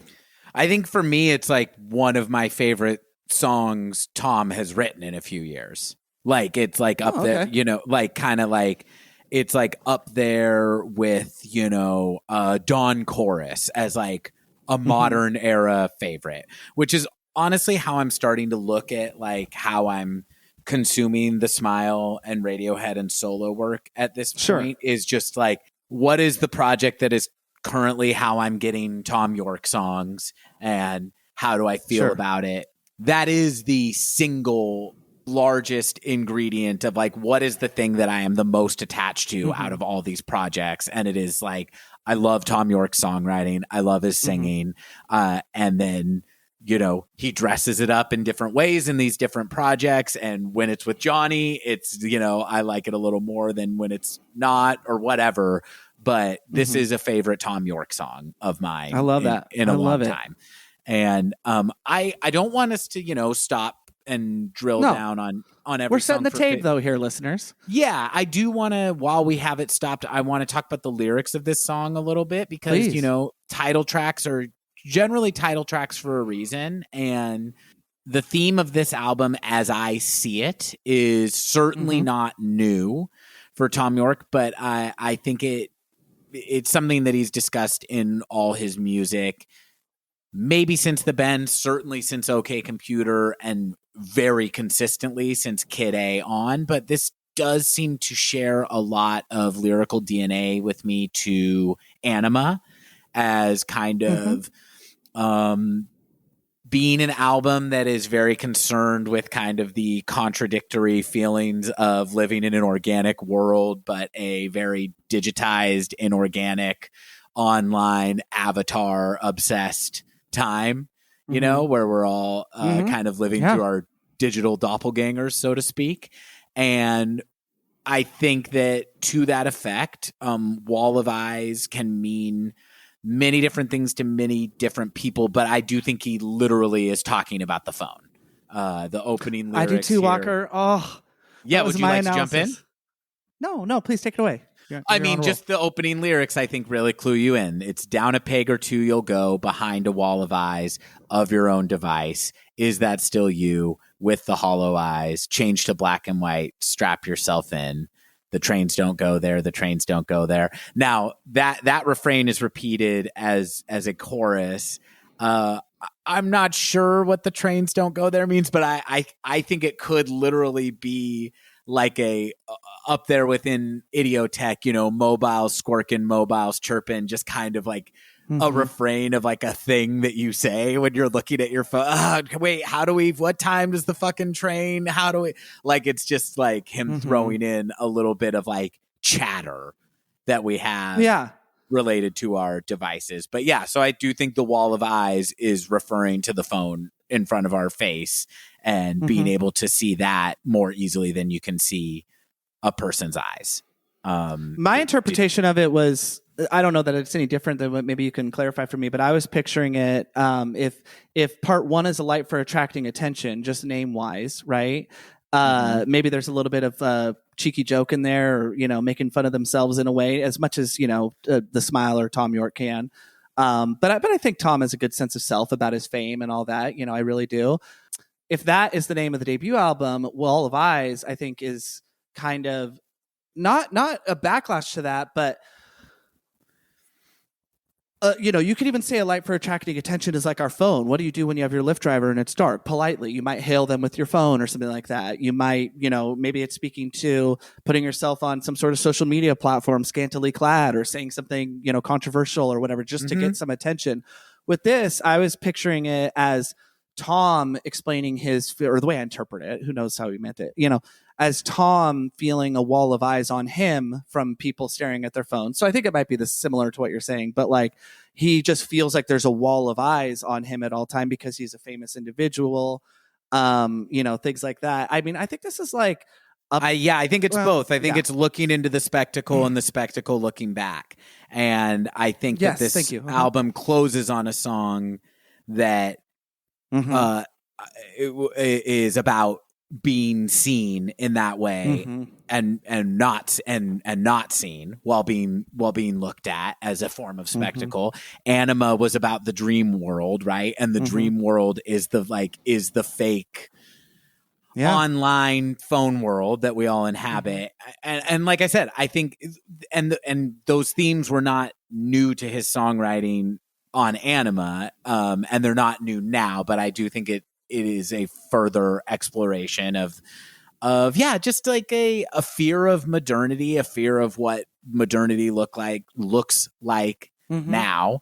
I mean, I think that those of us who find ourselves preoccupied with concerns about the state of the world now, that's really heightened after the pandemic and the Smile or I think if they're tied to one singular thing in history so far in their existence, it would be the global pandemic, the global COVID-19 pandemic. So I'm not surprised that this is what he's on about. And even just the image of a wall of eyes. I mean, Tom has lyrical imagery that he does return to again and again.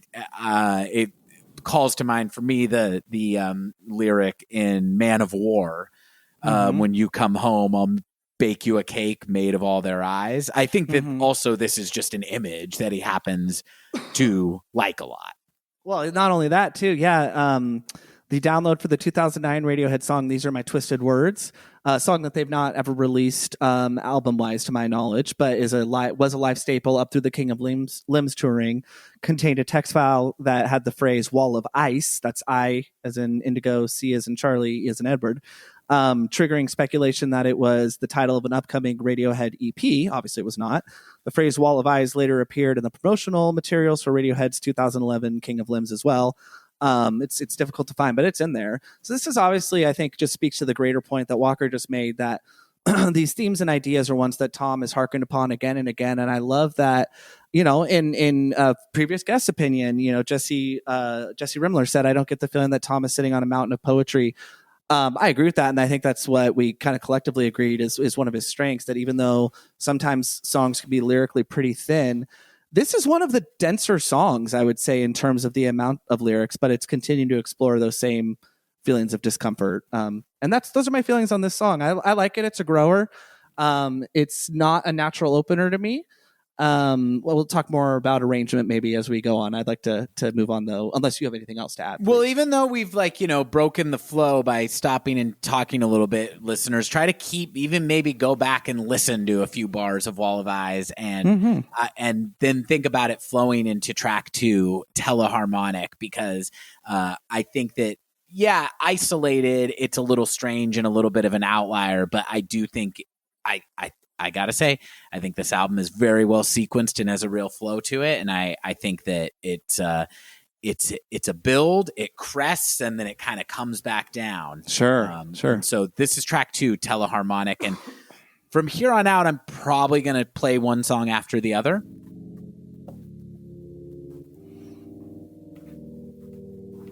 So, listeners, we're gonna let this one breathe a little bit. Excuse me. Just kind of engage with these noises.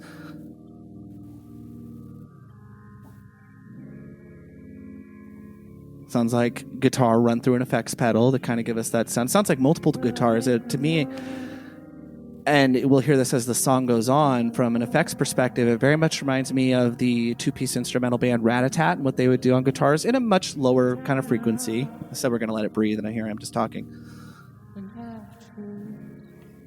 But if you kind of hear that wow, listeners, that is something that Rat-a-Tat will do to kind of harmonize guitars and give them sort of an elongated pulse. Radiohead do this kind of thing too, but we got Tom Skinner coming in to establish a rhythm. Walker, what do you think of what they're doing, sort of effects-wise, musically, to open this song and set a mood? I think this one is, for me, categorized similarly to how you felt about Wall of Eyes. I liked it from the first time I heard it, but it's so kind of such a low and slow simmer. It took me a little while to kind of pull out the melody. I really, really like this song. I think it's gorgeous. And the title track kind of set me up to say what I think this album lyrically has the most in common with. For me, it is Anima. I do thematically see this album as kind of an extension of Tom York's last solo album. Sonically, this song... Wait. Yeah, please. Just want to hear this part. Oh, when the bass kicks in.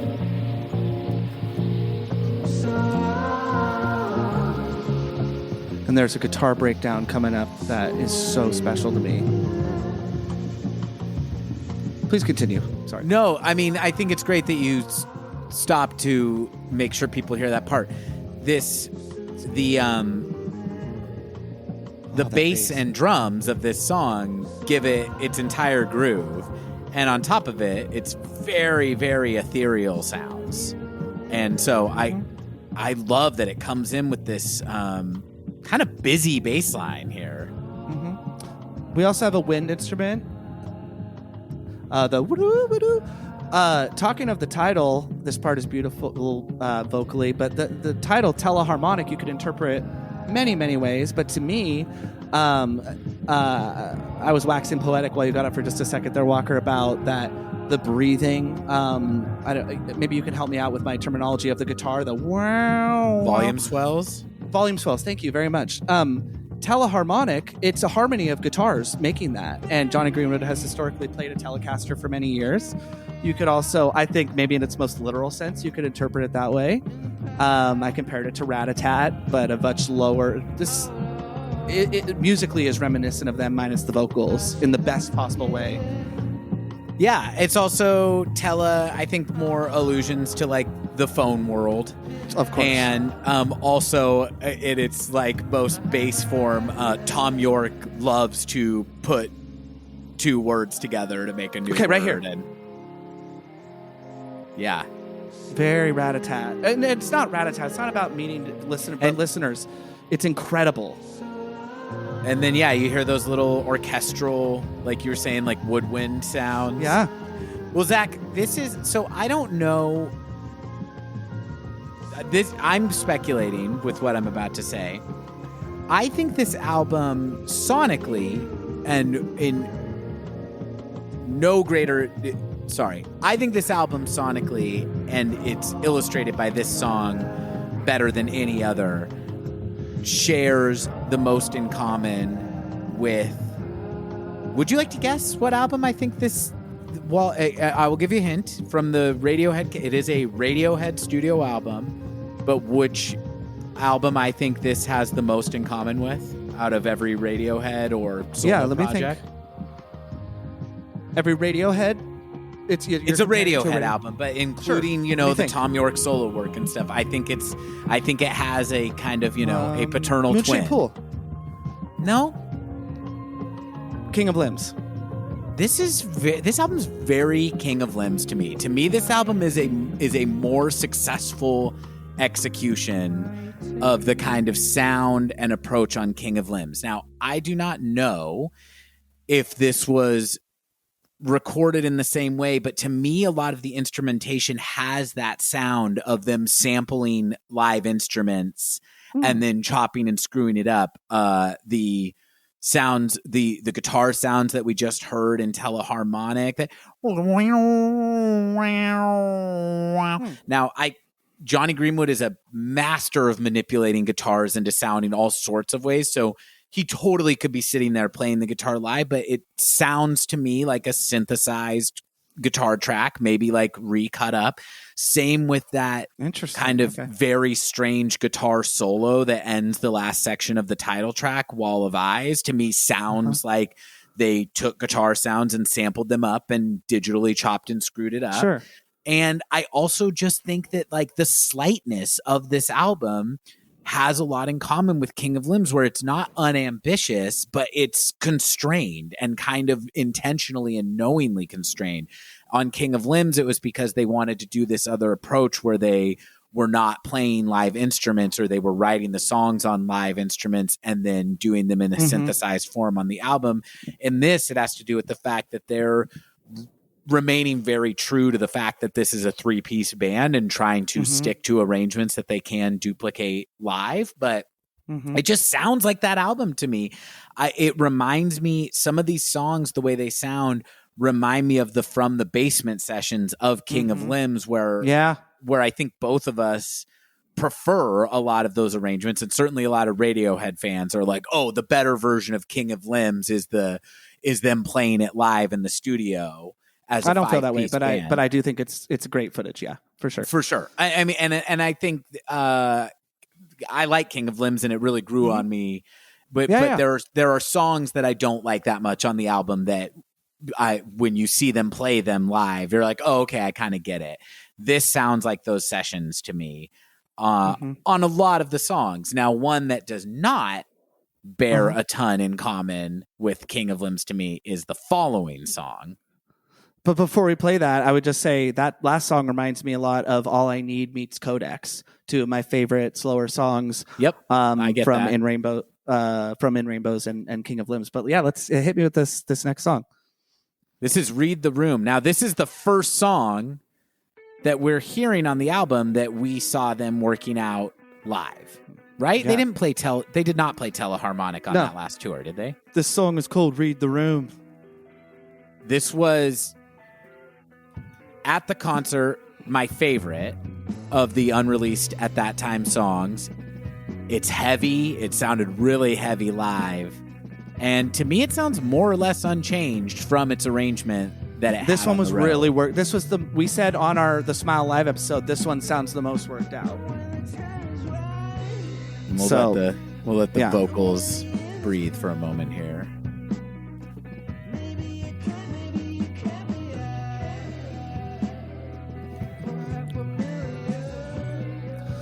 The fuzz bass is so cool. Tom is playing the bass in this song, and the bass line is matching the vocal melody, which I think is really cool. Kind of a Brian Wilson, Paul McCartney approach there. Walker, the bass playing on this song and on Teleharmonic, we didn't skip over it on Teleharmonic, but goddamn is the bass playing on this song so superb. And listeners, if you can spring for it, you don't even have to, but the more you can spend, the better on a pair of over-the-ear headphones. You just hear the different guitar parts. It is a guitar harmony. It's just so amazing. we talked about I'm sorry if you were about to speak, but we talked about Pink Floyd in terms of just prog rock. I think this song is a very, very, very Pink Floyd in the Animals era a little bit. And then what do we go into? Yeah, this is almost kind of like chamber music.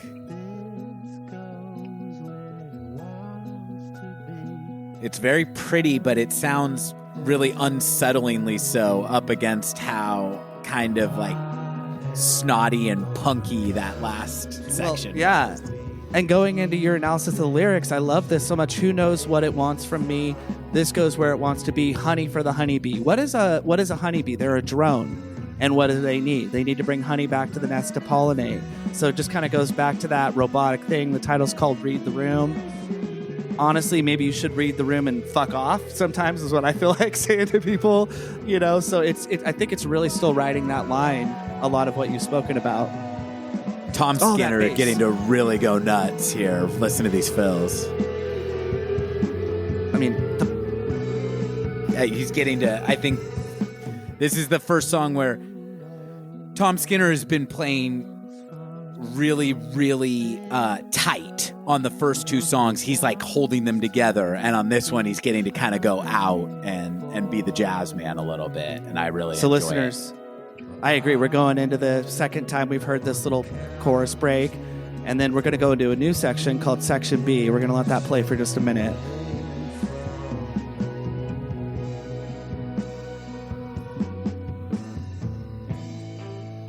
So to me, this sounds, I said in our episode, The Smile Live, I'm going to say it now, this sounds like The Cars, this sounds like The Police. So really kind of keep that in mind. Right? We got that bass cooking again. And it sounds like those two bands, doesn't it? Until one key moment. There. And Does it go down a half step there? It goes down a half step and it goes to a half step minor. Then it becomes a Tom York, Johnny Greenwood, Tom Skinner collab. I don't know if now's the best time to release my HTATS. No, not a hot take about the smile. Hot take about this song. This song is arranged, but I do have an HTATS about the smile. But about this song matches and inverts the arrangement of my second favorite Radiohead song of all time, They're There. It has, it's two parts overall, but we have a verse, chorus, essentially, except for the coda of They're There is much darker. Not to say that this isn't without darkness, but it's kind of inverted a little bit. And I love that. And I love when Radiohead writes songs and, you know, two parts, essentially. Deck Start comes to mind. Let's just like... Oh, his singing and this guitar work, Walker. It's also, again, it sounds like three of the best musicians you've ever heard playing a guitar song in their garage. And I love that it goes back to bait. Everybody thinks so. This is so The Cars, Walker. This is so... It reminds me of Television a little bit. Talking about timing again, this is an 11/8, essentially. Oh, cool. I just think Johnny's tone on what I think is probably the Les Paul there, that like dirty rhythm tone, is so nice. Like it's really, I know with these guys it's never simple, but it sounds so simple and it sounds so direct. And again, that last song to me is one that it's weird enough to be a Radiohead song, but it's kind of too direct to be a Radiohead song. I don't think they would put that. It would sound really out of place on their last few albums to me. And who knows, maybe Radiohead would have gone back in this direction of more guitars and more rock and roll or whatever. But, you know, doesn't really seem like it. It seems like they kind of were consciously continuing to push away from that for, you know, certainly for King of Limbs. And I think to a large extent on A Moon-Shaped Pool as well. And so I don't like this more than what they did for the last, 7-8 years of Radiohead releasing music, but it's great to hear it again. I think it's really cool, and I think we kind of stay in this prog rock, guitar rock section for the next song too. Yeah, but just before we go, I already gave my HTATS, which was my hot take about that song. my HTATS, Hot Take About the Smile, and I don't mind saying it now, that is my favorite song The Smile have ever made up to this point. Okay. I mean, I love it. I don't know. Cannot stop listening to that song. Okay, I like that. That's a good hot take. That's a very positive hot take. I really like it. I think Read the Room is awesome. For me, it's definitely it's the peak of heaviness on this album for me. And by heaviness, I mean sound. Like, it's a very heavy sounding song. Live, I think it was definitely my favorite song live that was not from A Light for Attracting Attention. And you said it sounded the most worked out too at the time. It was the most worked out, and it was the one that I walked away humming. I heard it for the first time, and I had the melody kind of in my head. This is also a song we heard them play on the tour that made it onto this album. This is, again, in this kind of vein, we'll recognize a now becoming familiar technique that Johnny is doing on his guitar here. This is Under Our Pillows.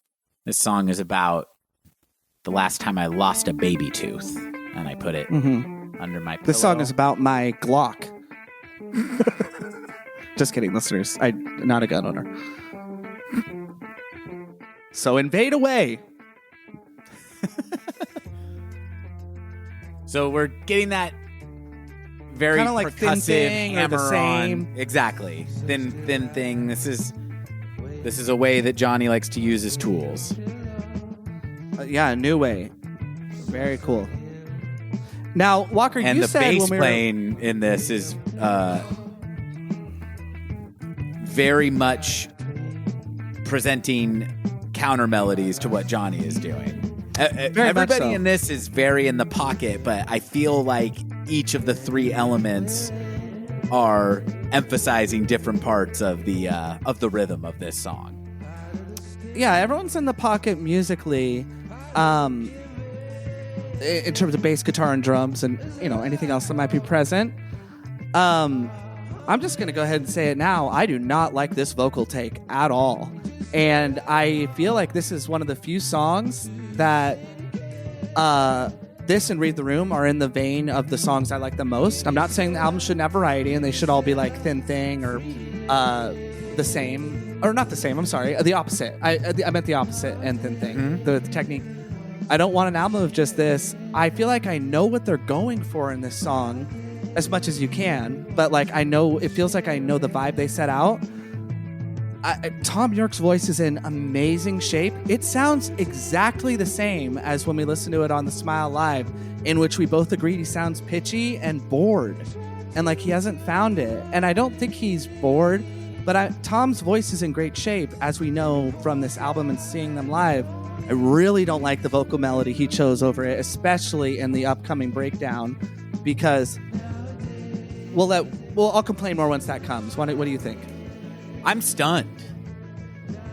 Okay, because I really like the song and I love this proggy atmosphere that they're going for, and I'll tie it back into what they...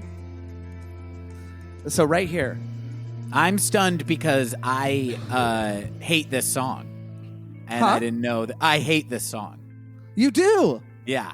I was... See, and I just basically feel meh about everything we just heard, and this section that we are entering right now, to me, is some of the least inspired music I have heard from Tom York and company in several years. I think what we're hearing right now sucks. Tom gets the blame for it, Walker, because the musicianship is cool. One thing Tom is so great at, why I feel like he's lazy, is Tom pick almost any song from their catalog where he picks his spots.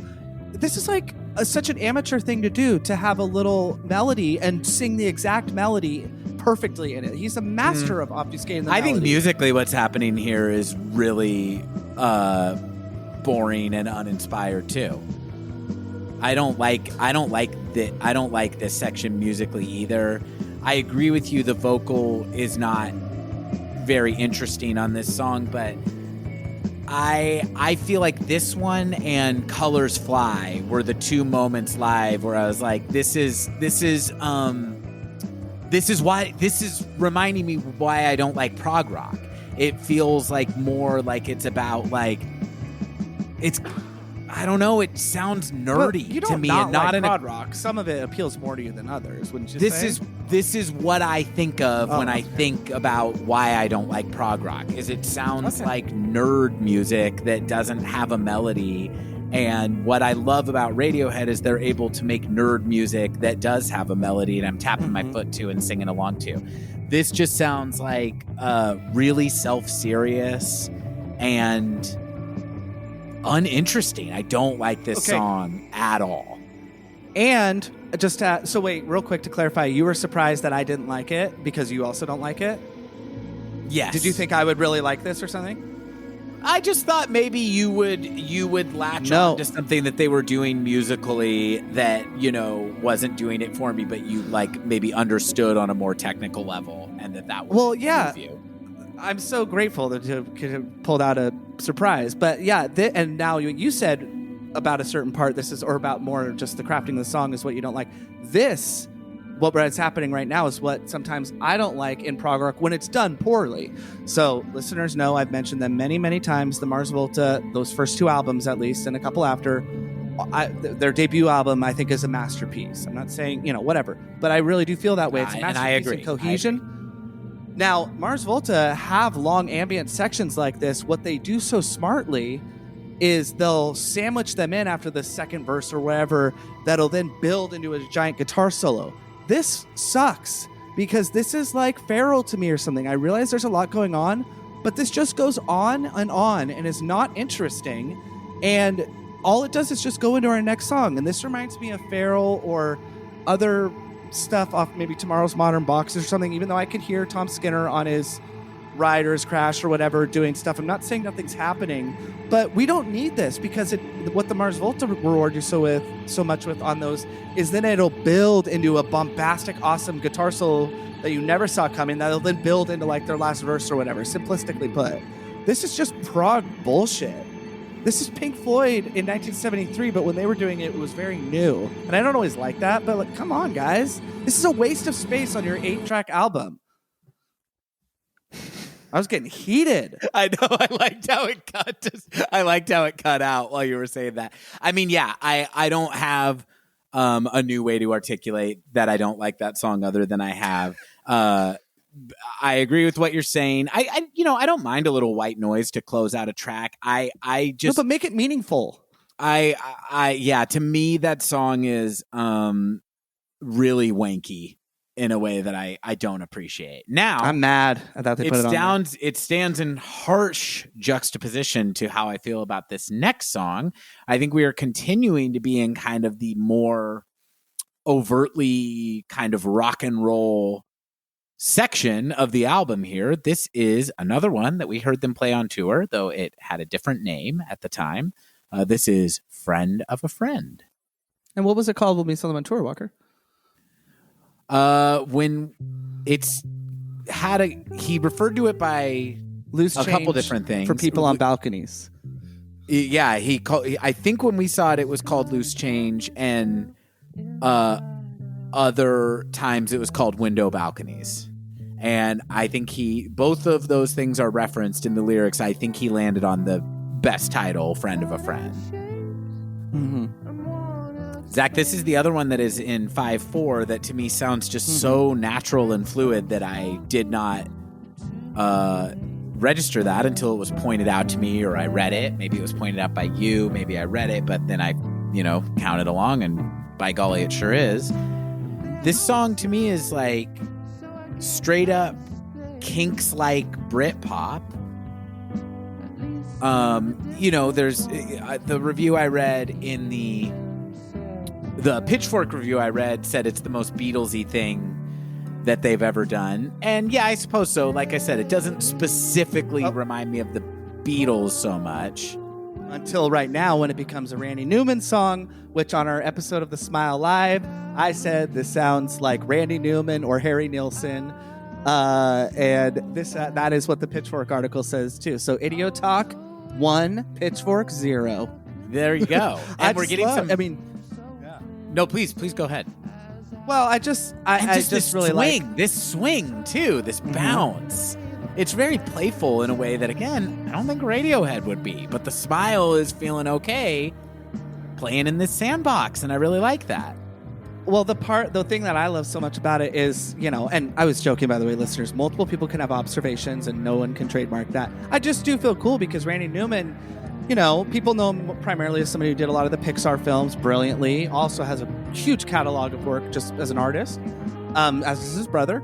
But when it reaches that Randy Newman part specifically, that reminds me, I'm like, oh, this melody and the way he's building sounds like it could have been from Toy Story or something like that. Then it goes right into Smile. From the waist down. Yes. Then it goes into the Smile territory, though, with the convergence of weird orchestral stuff, which I just really appreciate. So, yeah, it shows that they're not afraid to show what kind of stuff they're listening to, whereas with Radiohead, they have songs like this in the Amnesiac era and all their albums, of course, in a way. But I don't know that this would be on a Radiohead album. Here's that Randy Newman part again, I think. Yeah. And we should say also some of the great brass playing happening on this song is Richard Stillman, who plays on the last album and opened the show. He does solo performing where he does all these loops with his sax, and it's really cool. And he came out and played with them on this song and a few others. Yeah. And also, I'm assuming that these orchestral arrangements are courtesy of Johnny, and it's gorgeous. The string arrangements, I love, love this song. Zach, the other thing I love is, you know what I think? This song, unlike I think everything else from the Smile so far, Tom's a great bass player, but to me it's the fact that he's playing bass more in this band seems a little bit more like function than intention to me.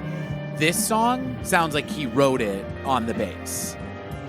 And he did play the bass live when we saw it too. So oh yeah, and I would say he's playing the bass on about 60% of the songs. So it's not a knock on his bass playing on the other stuff. It's just I think that he probably primarily writes on the piano and then secondarily probably on the guitar. And this song to me sounds like he picked up the bass, made up this bass line, and started singing a melody over it. And it just sounds like it was built from the bass up. Who knows? But that's how it sounds to me, and I think it gives it a warmth that the other stuff hasn't had. That big orchestral swell we just had kind of while you were talking about that, in this Pitchfork article, again, they liken it to A Day in the Life, which we did the exact same thing when we talked about our episode Seeing the Smile Live. So I think there's definitely just, folks are maybe picking up on similar things influence-wise, and that's a cool thing because I think you've just said it on this episode and in previous ones that the Smile maybe they are free of some of that self-imposed constraint, what have you, that Radiohead might put on themselves to, hey, this might sound a little too much like this. I think while that song is reminiscent of certain pieces atmospherically that we've heard on Amnesiac and on A Moon-Shaped Pool specifically, it doesn't sound like it would belong on a Radiohead record. And I know this is going to sound like, is it heresy or whatever, but that one took a long time to grow on me. I was like, I know this is a great song. I know it's not something that I could ever write, even just, simplistically, but the bass playing is so superb. It doesn't seem as functional as like it has previously. I think Tom has really grown as a bass player in this song and in the previous two, honestly, Teleharmonic and on Read the Room in particular. And so that's really brings me a lot of joy. And it's not samey as other ballady stuff. I know you want to kind of go to the next song, but I want to let you know that my enthusiasm has really grown for it, and I know it's very high for you too. So your love for it made me want to work at it too, and it felt a very organic thing to kind of fall in love with. Oh man, that's so great to hear, and I just love it because it's not that I even want Tom York to go in this more like playful sounding direction at the cost of what he's more interested in. It's just so unusual for him to do a song that sounds like this. So I just really like it. And again, it makes me so excited about this band because it's like, as much as I just shit on Under Our Pillows or whatever, it's like, what? Honestly, if you get that to get this and the album is 95% stuff I really dig, keep plugging away and do whatever you want, because it's really, really fun that this band seems to be a landing pad for kind of all their ideas. Is really, really fun. And they happen to have a really high taste level and be world-class musicians. So it's like, hey, surprise, surprise, most of their ideas are good. I also, before we move on from this song, I just wanted to say I interpret it lyrically as a critique of kind of austerity budgeting that takes place under any sort of disaster, but kind of most recently has taken place because of the pandemic. And I think it's, all of that money, where did it go? Where did it go? I think this is pretty directly interpretable as a, criticism of like, this was a chance to really put governments and infrastructure to work for the people that have paid into it when they actually needed it. But like so many things, it became an opportunity for corporations and private interests to consolidate their, ability to make money off of disasters, what Naomi Klein has dubbed disaster capitalism. Beat me to it. Yeah, and shock doctrine, right? Using a shock on the economy or world to, again, just privatize the hell out of everything. I think that this is underscored by the video also, which on the one hand is very simple, but if it's the Smile performing in a school, in like a school auditorium for a bunch of elementary school age children. It's adorable. It's adorable to see the boys look like they're having a little bit of fun. And it shows them playing on a small stage as a three-piece and cuts between that to just reactions of different, I would say like 8-year-old kids in this auditorium. The video made me really, really happy, but I also think it is a kind of Tom York is never going to be the kind of, or at least I hope not, be the kind of songwriter who doesn't disguise what he's saying in a few layers of poetry or irony. But I do think it's like underscoring the critique being made in the song and kind of the Smile version of saying the children are the future. And like, maybe we should be doing something for these humans instead of the fat cats. I think it underscores it very nicely. I love that. And if I could just quickly just say some of what you were speaking to and just read this quote from Stereo Gum. Stereo Gum likened the piano song Friend of a Friend to the work of Randy Newman. And then I put in parentheses very pompously, said Zach on the Smile Live episode. Or Ben Folds and likened the strings to 1967, the Beatles song A Day in the Life, what George Martin calls a musical orgasm when he's building up to the woke up, get out of bed. And then just real quick on sound. A sort of orgasm of sound. I never doubted that they'd be terrific musicians. But Pitchfork. I misattributed. Isn't mine. I misattributed the Stereo Gum quote to Pitchfork, but then Pitchfork said, draws inspiration from lockdown footage of Italians uniting in song on their balconies. The coda juxtaposes that pandemic solidarity against the lead's response. So I won't go on and on. Walker, I think you really obviously got a kind of a similar messaging from it. And, the reason why I just wanted to add that on is just because, or we've joked about, as much as you can joke about the pandemic, but the early response, and a lot of folks have, in America, we were like, why can't we be like more like Italy? Look at their all blah, blah, blah. Well, how long did that last? Or things like that. So I just wanted to add on to what you already said quite well, but I think it just shows the parallel thinking. I'm totally kidding about, point, idiot talk, whatever. People can have the same opinion when they're that obvious, but that was all I wanted to add on. And that song has really grown on me. And I'm not just being silly here, man. Your passion for it really made me want to go like, what am I missing here? Is it just because of the fast pace of this or that? And I've really fallen in love with it a lot. Oh, that's very heartwarming to hear. This next one is another song that, I heard for the first time when this album came out. I do not believe that this was being taken out on the last tour. This one is called I Quit. And Zach, no, I did not just put on a B-side from The King of Limbs. This is a new song on okay. Wall of Eyes by the Smile. I mean, I was about to me, I was about to quit if you did. So to me, that was such a stupid joke. I love that you gave it a courtesy laugh. well, you're getting a very genuine one now. Zach made the craziest face when he did that big fake laugh. I think that this sounds to me like, I'm really willing to stick my neck out and say this is an acoustic guitar being sampled. I would say probably played percussively by Johnny Greenwood, and then sampled and chopped and screwed. And I think it's super cool. I think this song has a really subtle groove to it. And I think it sounds like Radiohead.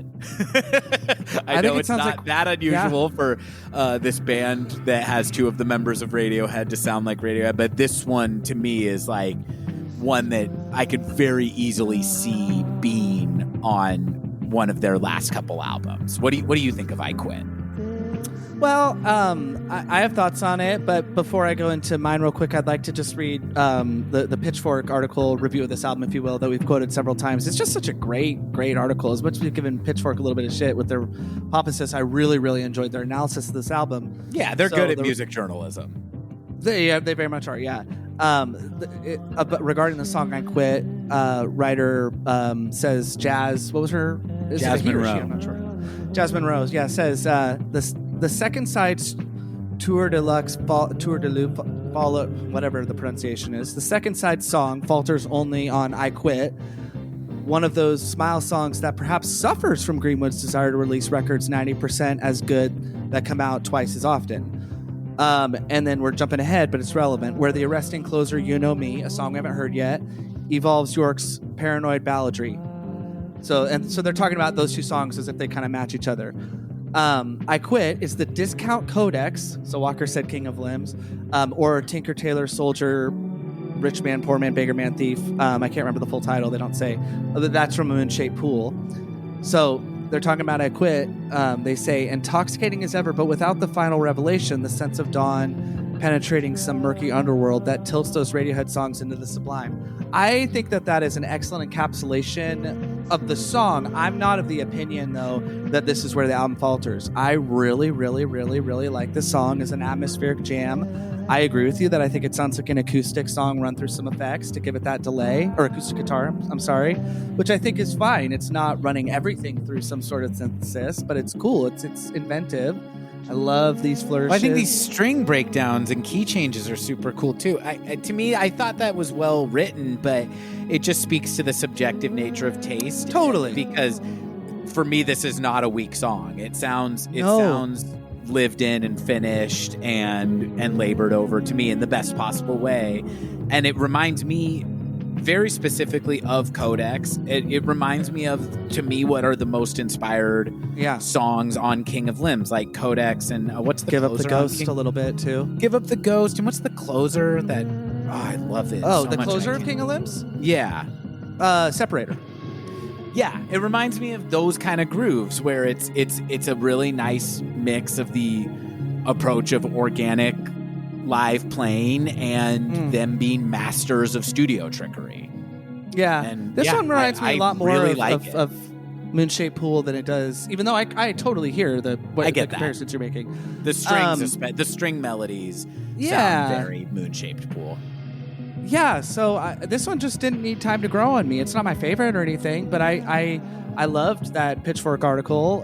There's other quotes from it too from other publications, but I thought that one was, as you said, it speaks to the subjective nature, because I was like, really well written. I love that they took the time to kind of unpack it, but I really enjoy this one as a slower piece. So it's really, really nice.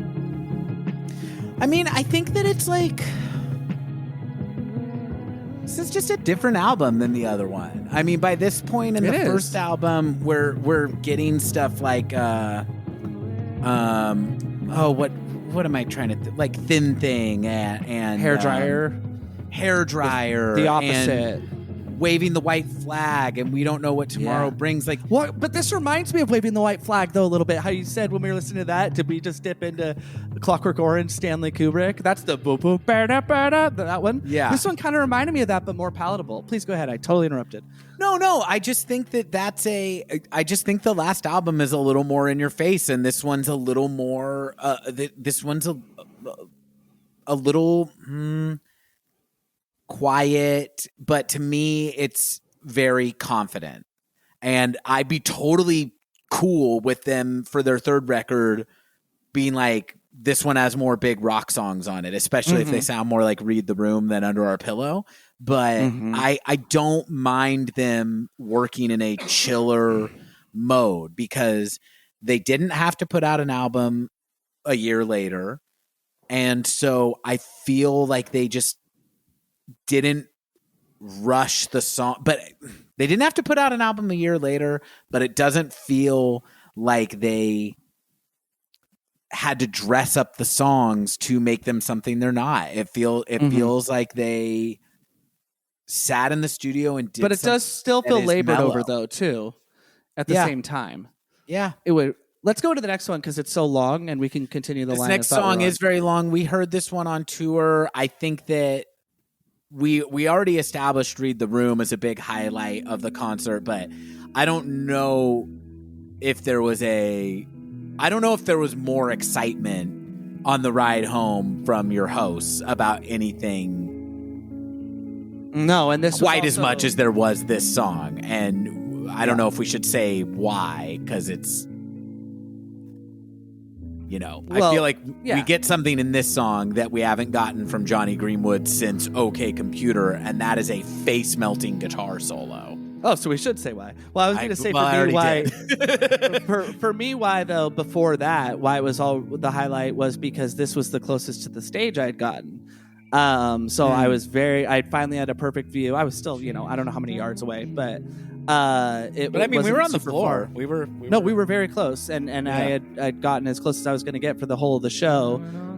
So just that on its own, was super special for me. Getting to see. Were we still together at this point? Did we separate or? We were. Did the four of us move up together? Few people in between us. Yeah. Okay. No, we didn't. You hung back, and you also, being the chivalrous older brother that you are, you also.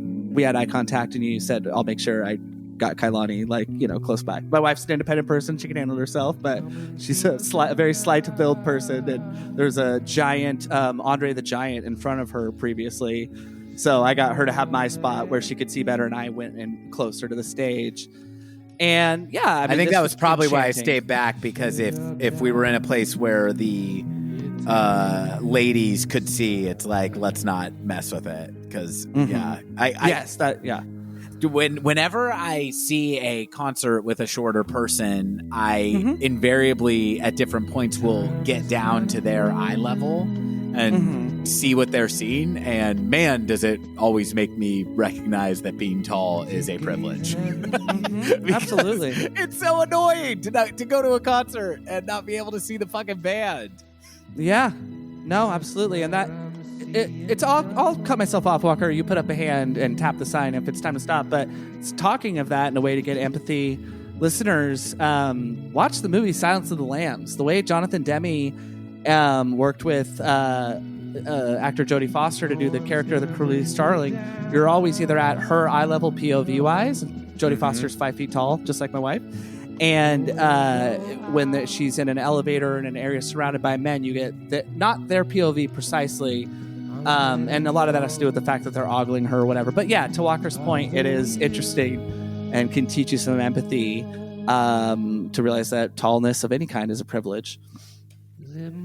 This song is, I would say, this song, Read the Room, and Under Our Pillows are the and I suppose Friend of a Friend is a slightly different subcategory of rock, but these are the most rock and roll songs on the album. Shoegazy. This one's very shoegazy. It's very, I think, and I mean this in the best possible way, it's very 90s. Yeah.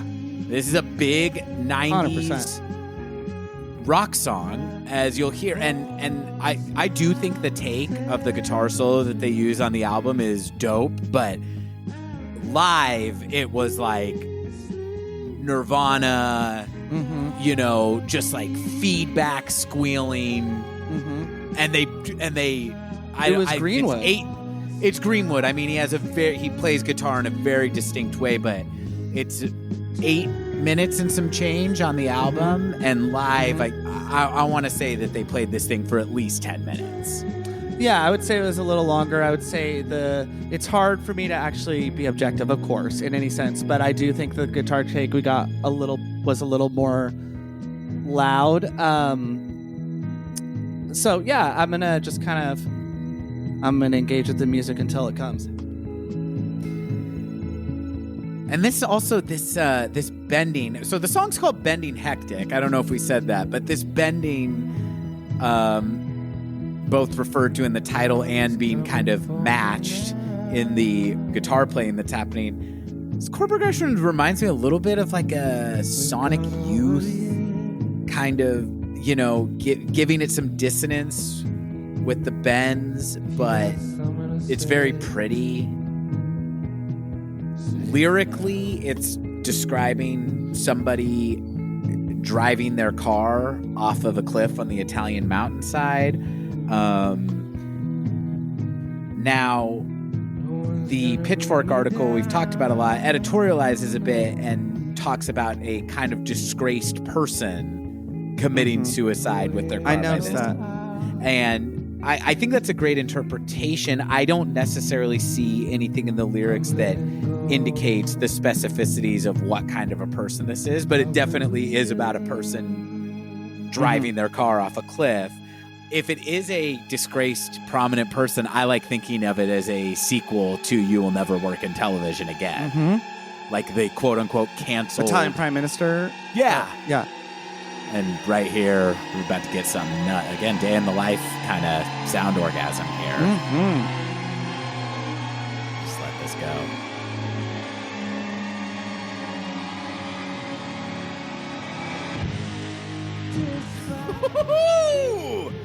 That gives me chills, man.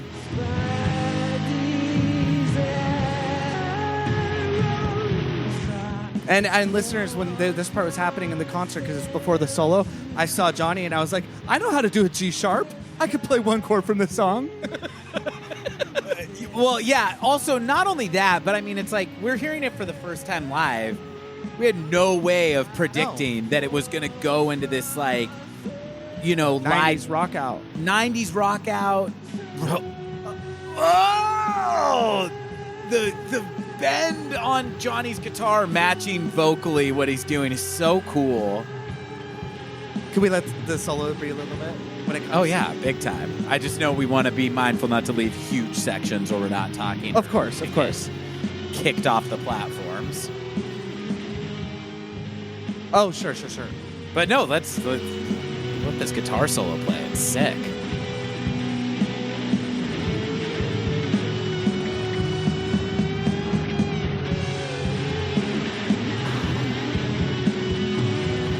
And he's using a super long delay. I mean, in the studio, he might be doing multiple takes blended together. But live, you're getting the same thing where it's overlapping flawlessly these different parts because he's just using super long delay and looping.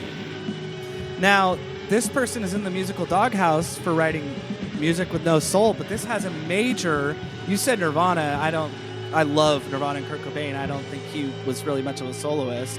But it has that not feeling. In the technical sense, but it has that dirty... Yes. It has that dirty 90s rock feel. Because I don't think Greenwood's doing anything that's technically that challenging. I think both of us could play what he's playing.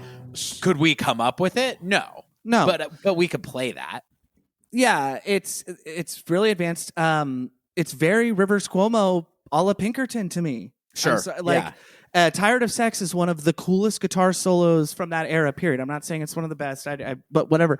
The guitar work on Pinkerton is exquisite, and Rivers Cuomo is an exquisitely talented guitar player across many styles. That song has a very, very Pinkerton feel to me. Yes, not in the build-up, other but than in that whole part. No, that's good because I Rivers Cuomo is a great guitar player, but Amazing. he often goes for less improvised, more written, and more pristine. Very clean guitar solos, which are also great, but like the Blue album is, those are very clean sounding guitar solos, and on Pinkerton, it's just like wailing 6 inches away from your amp, and that is it has a very Tired of Sex feel a little bit to me. Yeah, I dig that. Anyways, so we love Bending Hectic.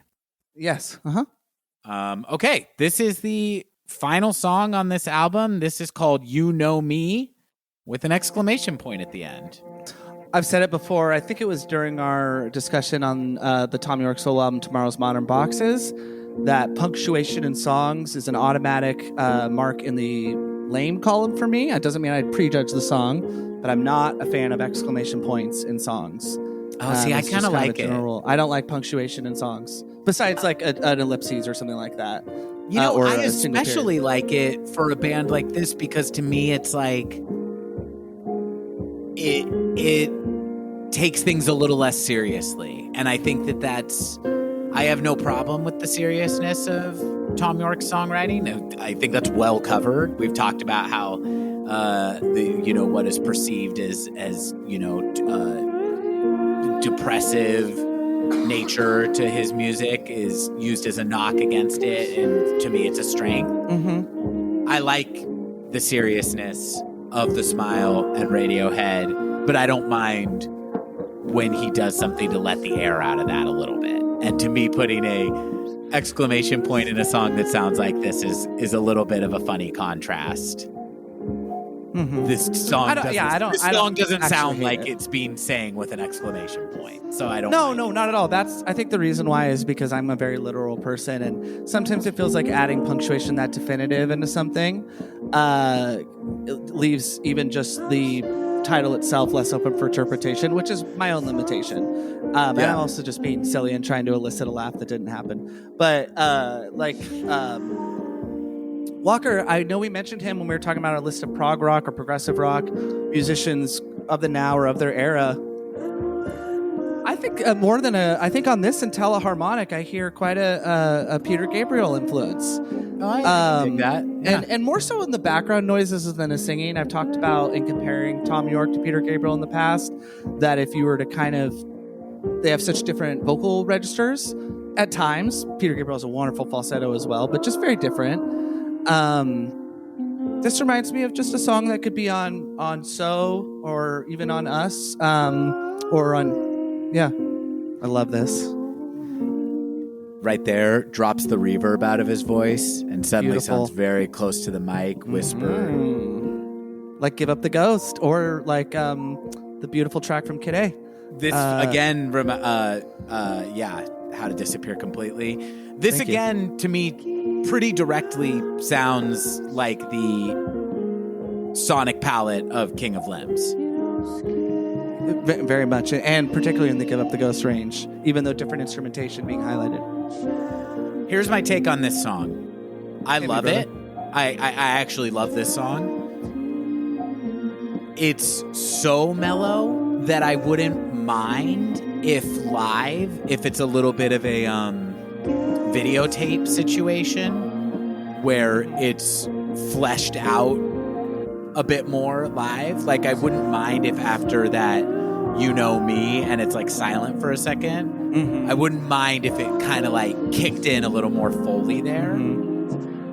But it's so pretty and so nice that I can't really complain too much. I just wouldn't mind if it was interpreted differently live. I think it's a cool end to the album. I think this string section mimicking his kind of vocal improvisations a la Pyramid Song is really cool. Lyrically, it's about being observed seemingly through the online portal. Going with the title of the album.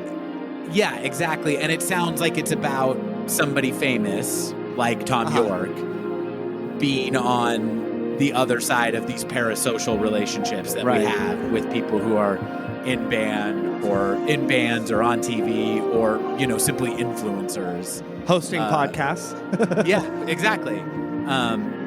So to me, it sounds like it's taking the piss a little bit out of the fans. Not really in a mean way, but just even almost neutrally commenting on the strangeness of being observed by millions of people who, in fact, do not know you and feel as if they do. I think we, a great deal on this episode and every episode of our Radiohead season, have speculated about Tom's, feelings and thoughts and desires and things he's going through. And, some of those things are gleaned from stuff he has said, but a lot of it is our speculation and always with the caveat of reminding ourselves and our audience that we do not, in fact, know these people on a personal level. But I'm completely susceptible to, honestly, especially with podcasts. Zach and I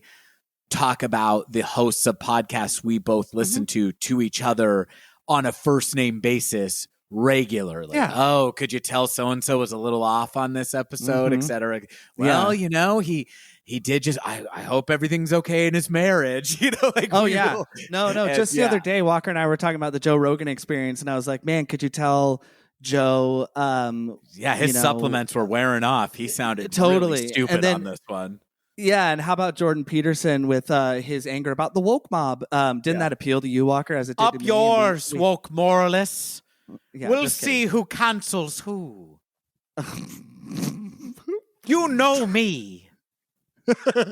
Just kidding, listeners. What do you think of You Know Me? I love it.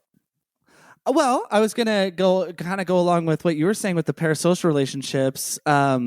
Listeners, if you thought I was serious, we don't listen to Joe Rogan together. But no, more. But no, we listen to it separately for 8 hours a day, but equally. But yeah, I think that one of the things that you were saying, though, like, it's present on Anima. Guys or folks, it goes all the way back to OK Computer, and I'm sure before then, because they were experiencing fame since Pablo Honey, but a different kind of grappling with that.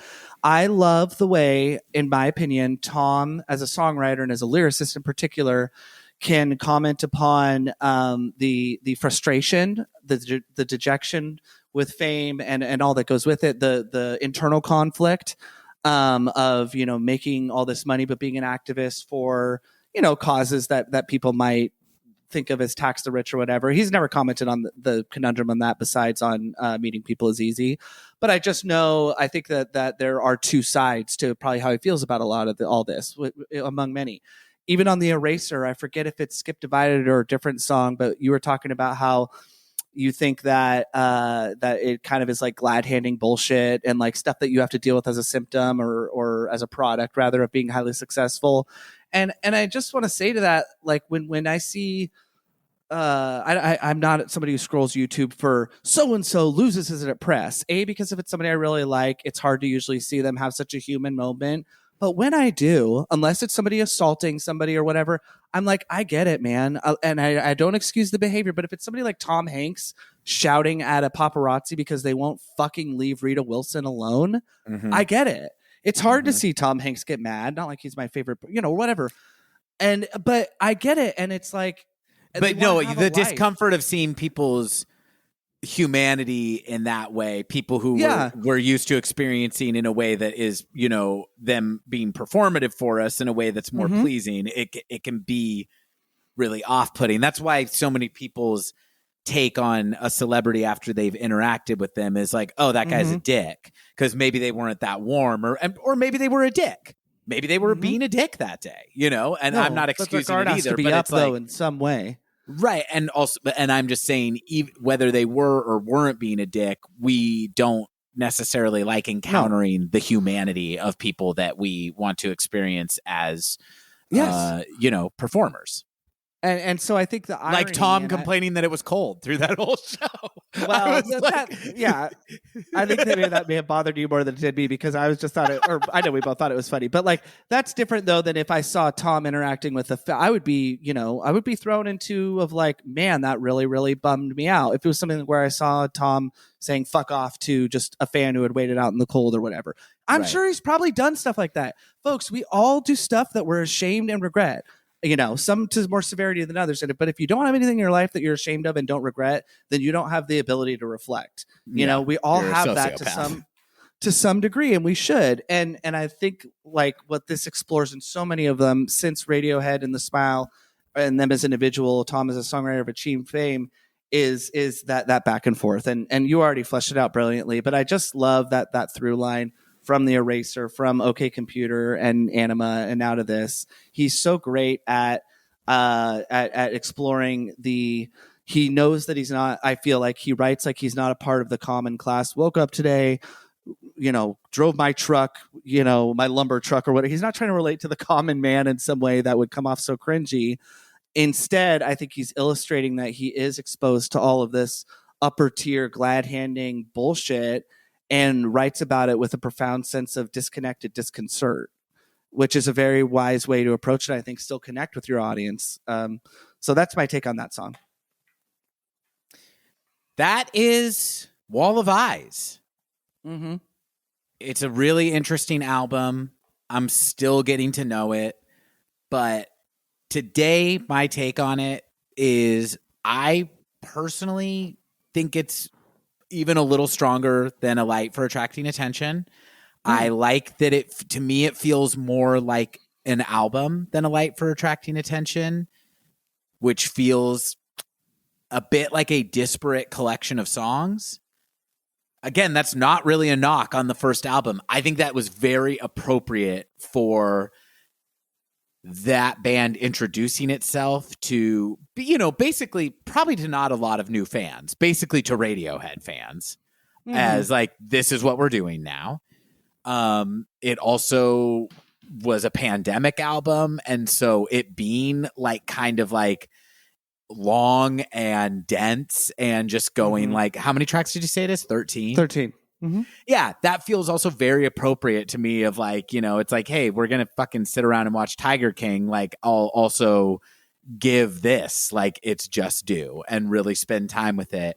But I just happen to like that this feels a little more consumable as a cohesive album that is, again, as I said, to me, it kind of like in the middle there, peaks in terms of like now we're a bit more into like a rock and roll album, and is bookended by songs that are smaller and more constrained, but it all really works. It really flows together. Criticisms of Under Our Pillow aside, I don't even really think that song disrupts the flow of the album. I just happen to not particularly like that song, but where it's placed and everything and the kind of song it is, I actually think it still fits. So I'm a huge fan of this album. I'm going to be listening to it a lot more. I'm pretty curious to kind of bring A Light for Attracting Attention back in and listen a bit more comparatively. Not that I feel that I necessarily need to rank these things as one being better than the other, but I'm kind of like excited about additional data on this band to be like, what are they doing album to album? And it makes me get excited about crafting kind of my expectations about what they'll do next. I don't think they're going anywhere. I don't think we'll get a new Radiohead album before we get a new Smile album. I hope they tour. I hope when they tour, they play a bunch of shit that could be on their third album. I'm really, really excited about getting to follow this band in real time, and they have not disappointed me so far. I definitely agree with that last two sentences of really getting to follow them in real time. I'm sorry, excited to... What was the last two things you said? Really excited I get to follow this band in real time as a fan from the inception, and so far I have not been disappointed. It's giving me everything that I would hope for from, hey, Mhm. Johnny Greenwood and Tom York have a new band. I loved that. I really, really have an affection for the album myself, but because I think we have a lot of overlap, but a lot of differences too. I love hearing that you're so enthusiastic for it, and I really mean that. I have not spent a lot of time on like the Radiohead the Smile subreddit to see if there's a lot of debate. Not because I was banned, that was weeks ago. But that is going to tie back into my overall thoughts, honestly, and listeners might be stunned by the callback. But I have one word on this album, and that's mixed. My overall feeling towards the album is exactly that. It's mixed, but in Tom York and Johnny Greenwood context. And this came up when we were talking about in our episode Rankiohead, where we ranked all the albums of Radiohead, our season 1 finale. Listeners, go back and listen to it. But basically, mixed, or albums that are lower in our favor, is different than mixed in any other capacity, right? When I say a movie is mixed, the movie Prometheus for me is mixed, right? This is not that. On a spectrum, you're grading on a curve of Radiohead. Yeah, exactly. Or Tom York and Johnny Greenwood music, more, just to give the Smile their due. On a spectrum of bad to good or good to bad, mix is typically, I would say, thought to be closer to bad. This is not the case for the Smile or with Radiohead for that matter, right? So if I say something's mixed, it's in that context, as you just said. The choices they make are so brave and still, I would say, new to me, completely unpredictable, and really suit themselves to repeated listens, just like we said in the intro. I have a quick, sentence here from Tom Doyle of the Mojo article that I like so much. And I think he summarized some of what my feelings are so well. So I'm just going to read that real quick. He says, all in all, less immediate and traditionally melodic than a light for attracting attention, Wall of Eyes is one for the heads, revealing its many charms and details only upon repeated listens. I love that. I love when music journalists talk about the value of repeated listens and listen to the whole albums. At 8 tracks, it feels a tad slighter than its predecessor, but similarly shouldn't be mistaken for an extracurricular indulgence. Let us not forget that it's been 8 years, the entire recording lifespan of the Beatles since the Moon-Shaped Pool. Until Radiohead return, or even if they never return or regroup, the Smile will do just nicely. I don't agree with every single point he makes there, but I just think that's really well said. And I'd like to, from there, lead into specifically where the album falters for me, unless you have anything to interject. No, please. So this is where it falters for me. So I think the sequencing is clunky, a little clunky. And I have in my notes, and this is no longer true, I was going to say I don't love the ballady songs quite so much. But as we talked about, Friend of a Friend before today has really, really grown in my esteem. I love Teleharmonic, and I don't know that's ballady. It's just slower. The last song is a little ballady maybe. So it's not that I don't love or appreciate those. But you were into You Know Me, right?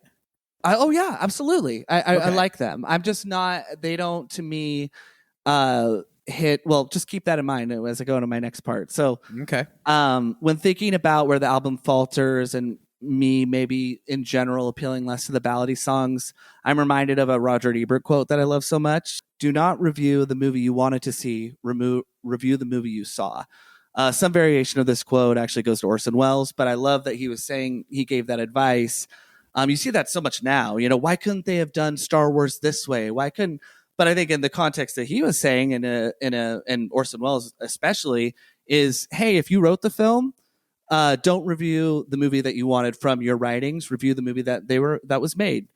Mm-hmm. It applies to any era and any time. It's just amazing that he had the foresight to say that. So keeping that approach in mind, I have nothing bad to say about the album. Even the songs, the song Under Our Pillows that I don't really love.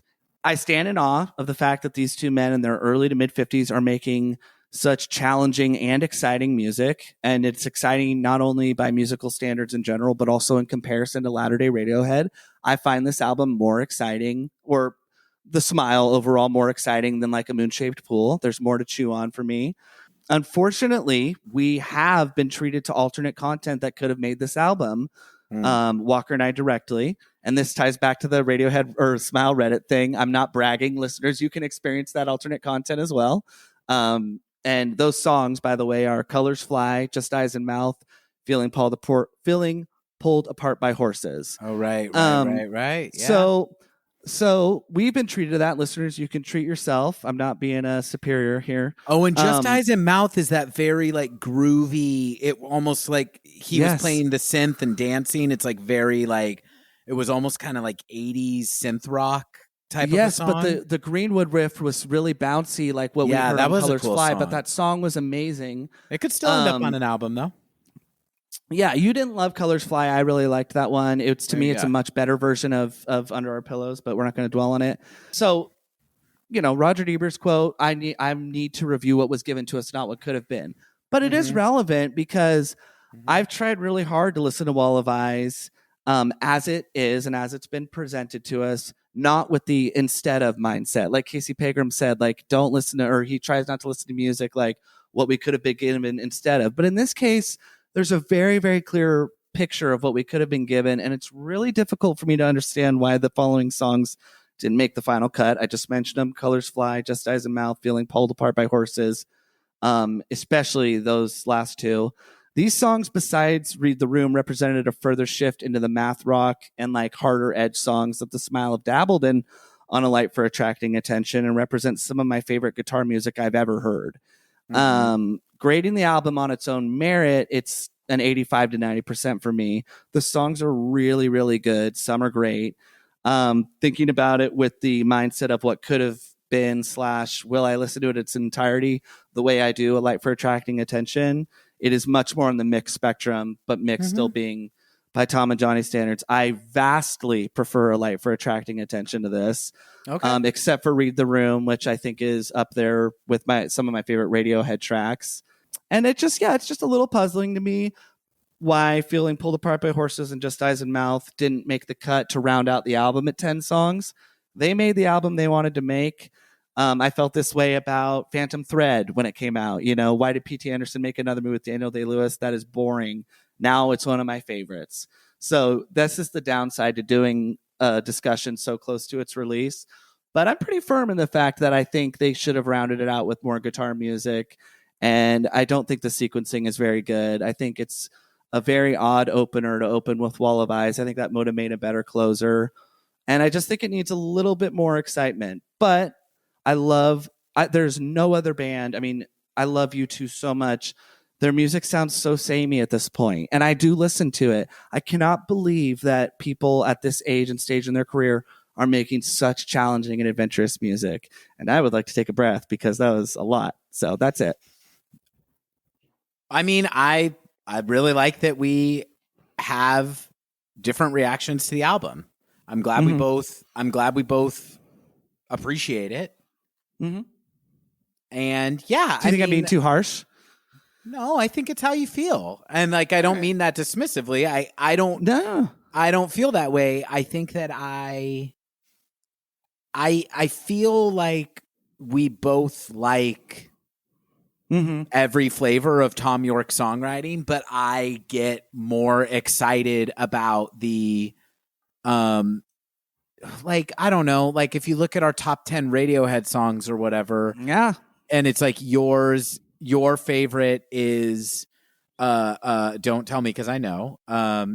Your favorite is I Might Be Wrong, and my favorite is No Surprises. I love I Might Be Wrong. You love No Surprises, but I think they also show which tendencies of his songwriting get us the most excited. And I think the mathematical riff-driven guitar rock does a lot for you. And the kind of more soft-spoken meditations do a lot for me. And so I really like that the experience of seeing The Smile live ended up being so different than this album. It's not that I wish that seeing them do live, like that too. Yeah, and totally. I think you're giving it complete justice and being very considerate in your remarks about it. But I don't wish that seeing them live was more like this album experience, but I was pleasantly surprised when I was like, oh, weird. They're doing something way chiller. And a bunch of the songs we didn't see are kind of setting the tone of this album. And not only that, the ones we did see are kind of outliers as the heaviest songs on the album. Read the Room and Bending Hectic are probably the two heaviest songs on this album. And they're, I believe, 2 of 4 songs that we saw them doing on the road. The rest, the other half of the album is all, totally unknown material to us.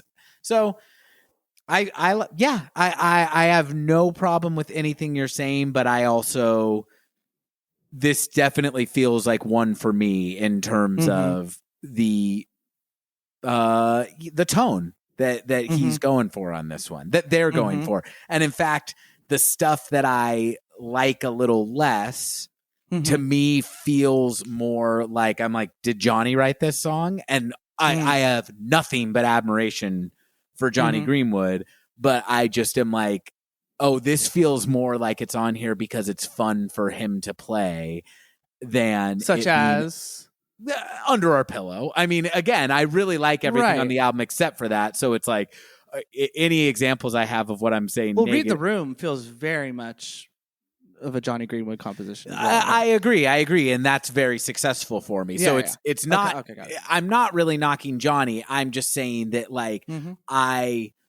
where Johnny would take albums that are 90% as good twice as quickly.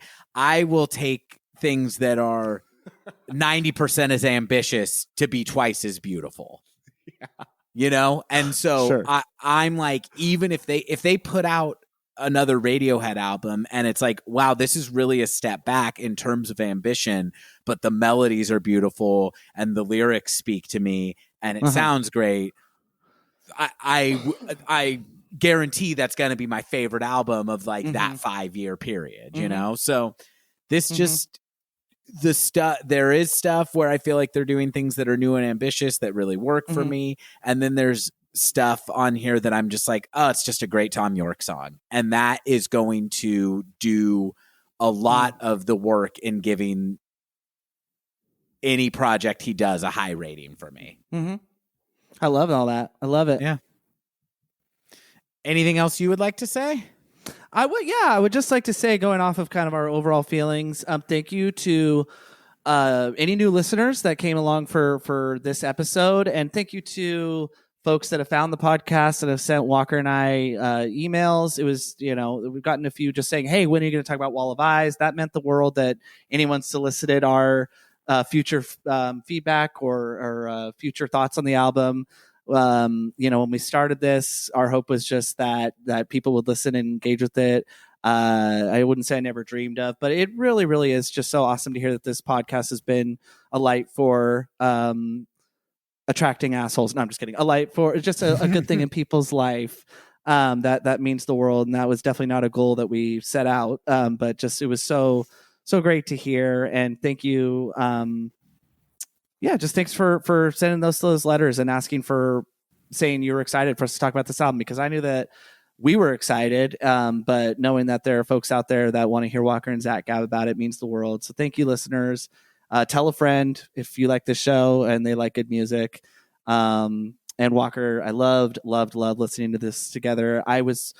Did not know how you felt about it, listeners. We did a great job. So it was really, really fun to hear about what stood out to you. And I hope the same for you as well. Ditto to everything you said. This was so enjoyable. I was really looking forward to getting to do this. And the fact that there are folks who are feeling the absence of this show as we are, in between on seasons. Hiatus. Yeah. It's just really, really, really touching. And I would encourage folks, if you were looking for contemporary commentary on the new Smile album and this is what you found and it's your first episode, please go back, listen to all the Radiohead content, listen to all the Fiona Apple content. Zach and I are continuing to deal with life on life's terms, which means we're both very busy with lots of different things. And right now we're going to be resting and plotting our triumphant return. But in the meantime, there's a lot of content there for you to engage with. And it's not goodbye, it's see you later, as my co-host has often said. Oh, I guess I'll do one last thing. If you love us and you're missing us, I'm a stand-up comedian. Follow me on Instagram at WalkerJFGlenn. Coming to a town near you if if you live in Northern California. And if you don't, follow me and you can watch me do stand-up online since that's the way things are done these days. And Zach, do you have any plugs? Any place you want people to find you? No, I don't. Listen to this podcast and look me up in the directories or your yellow pages, and maybe you'll have some luck. All right. We love you, listeners. I love you, brother. And we will talk to you later. Bye. Adios.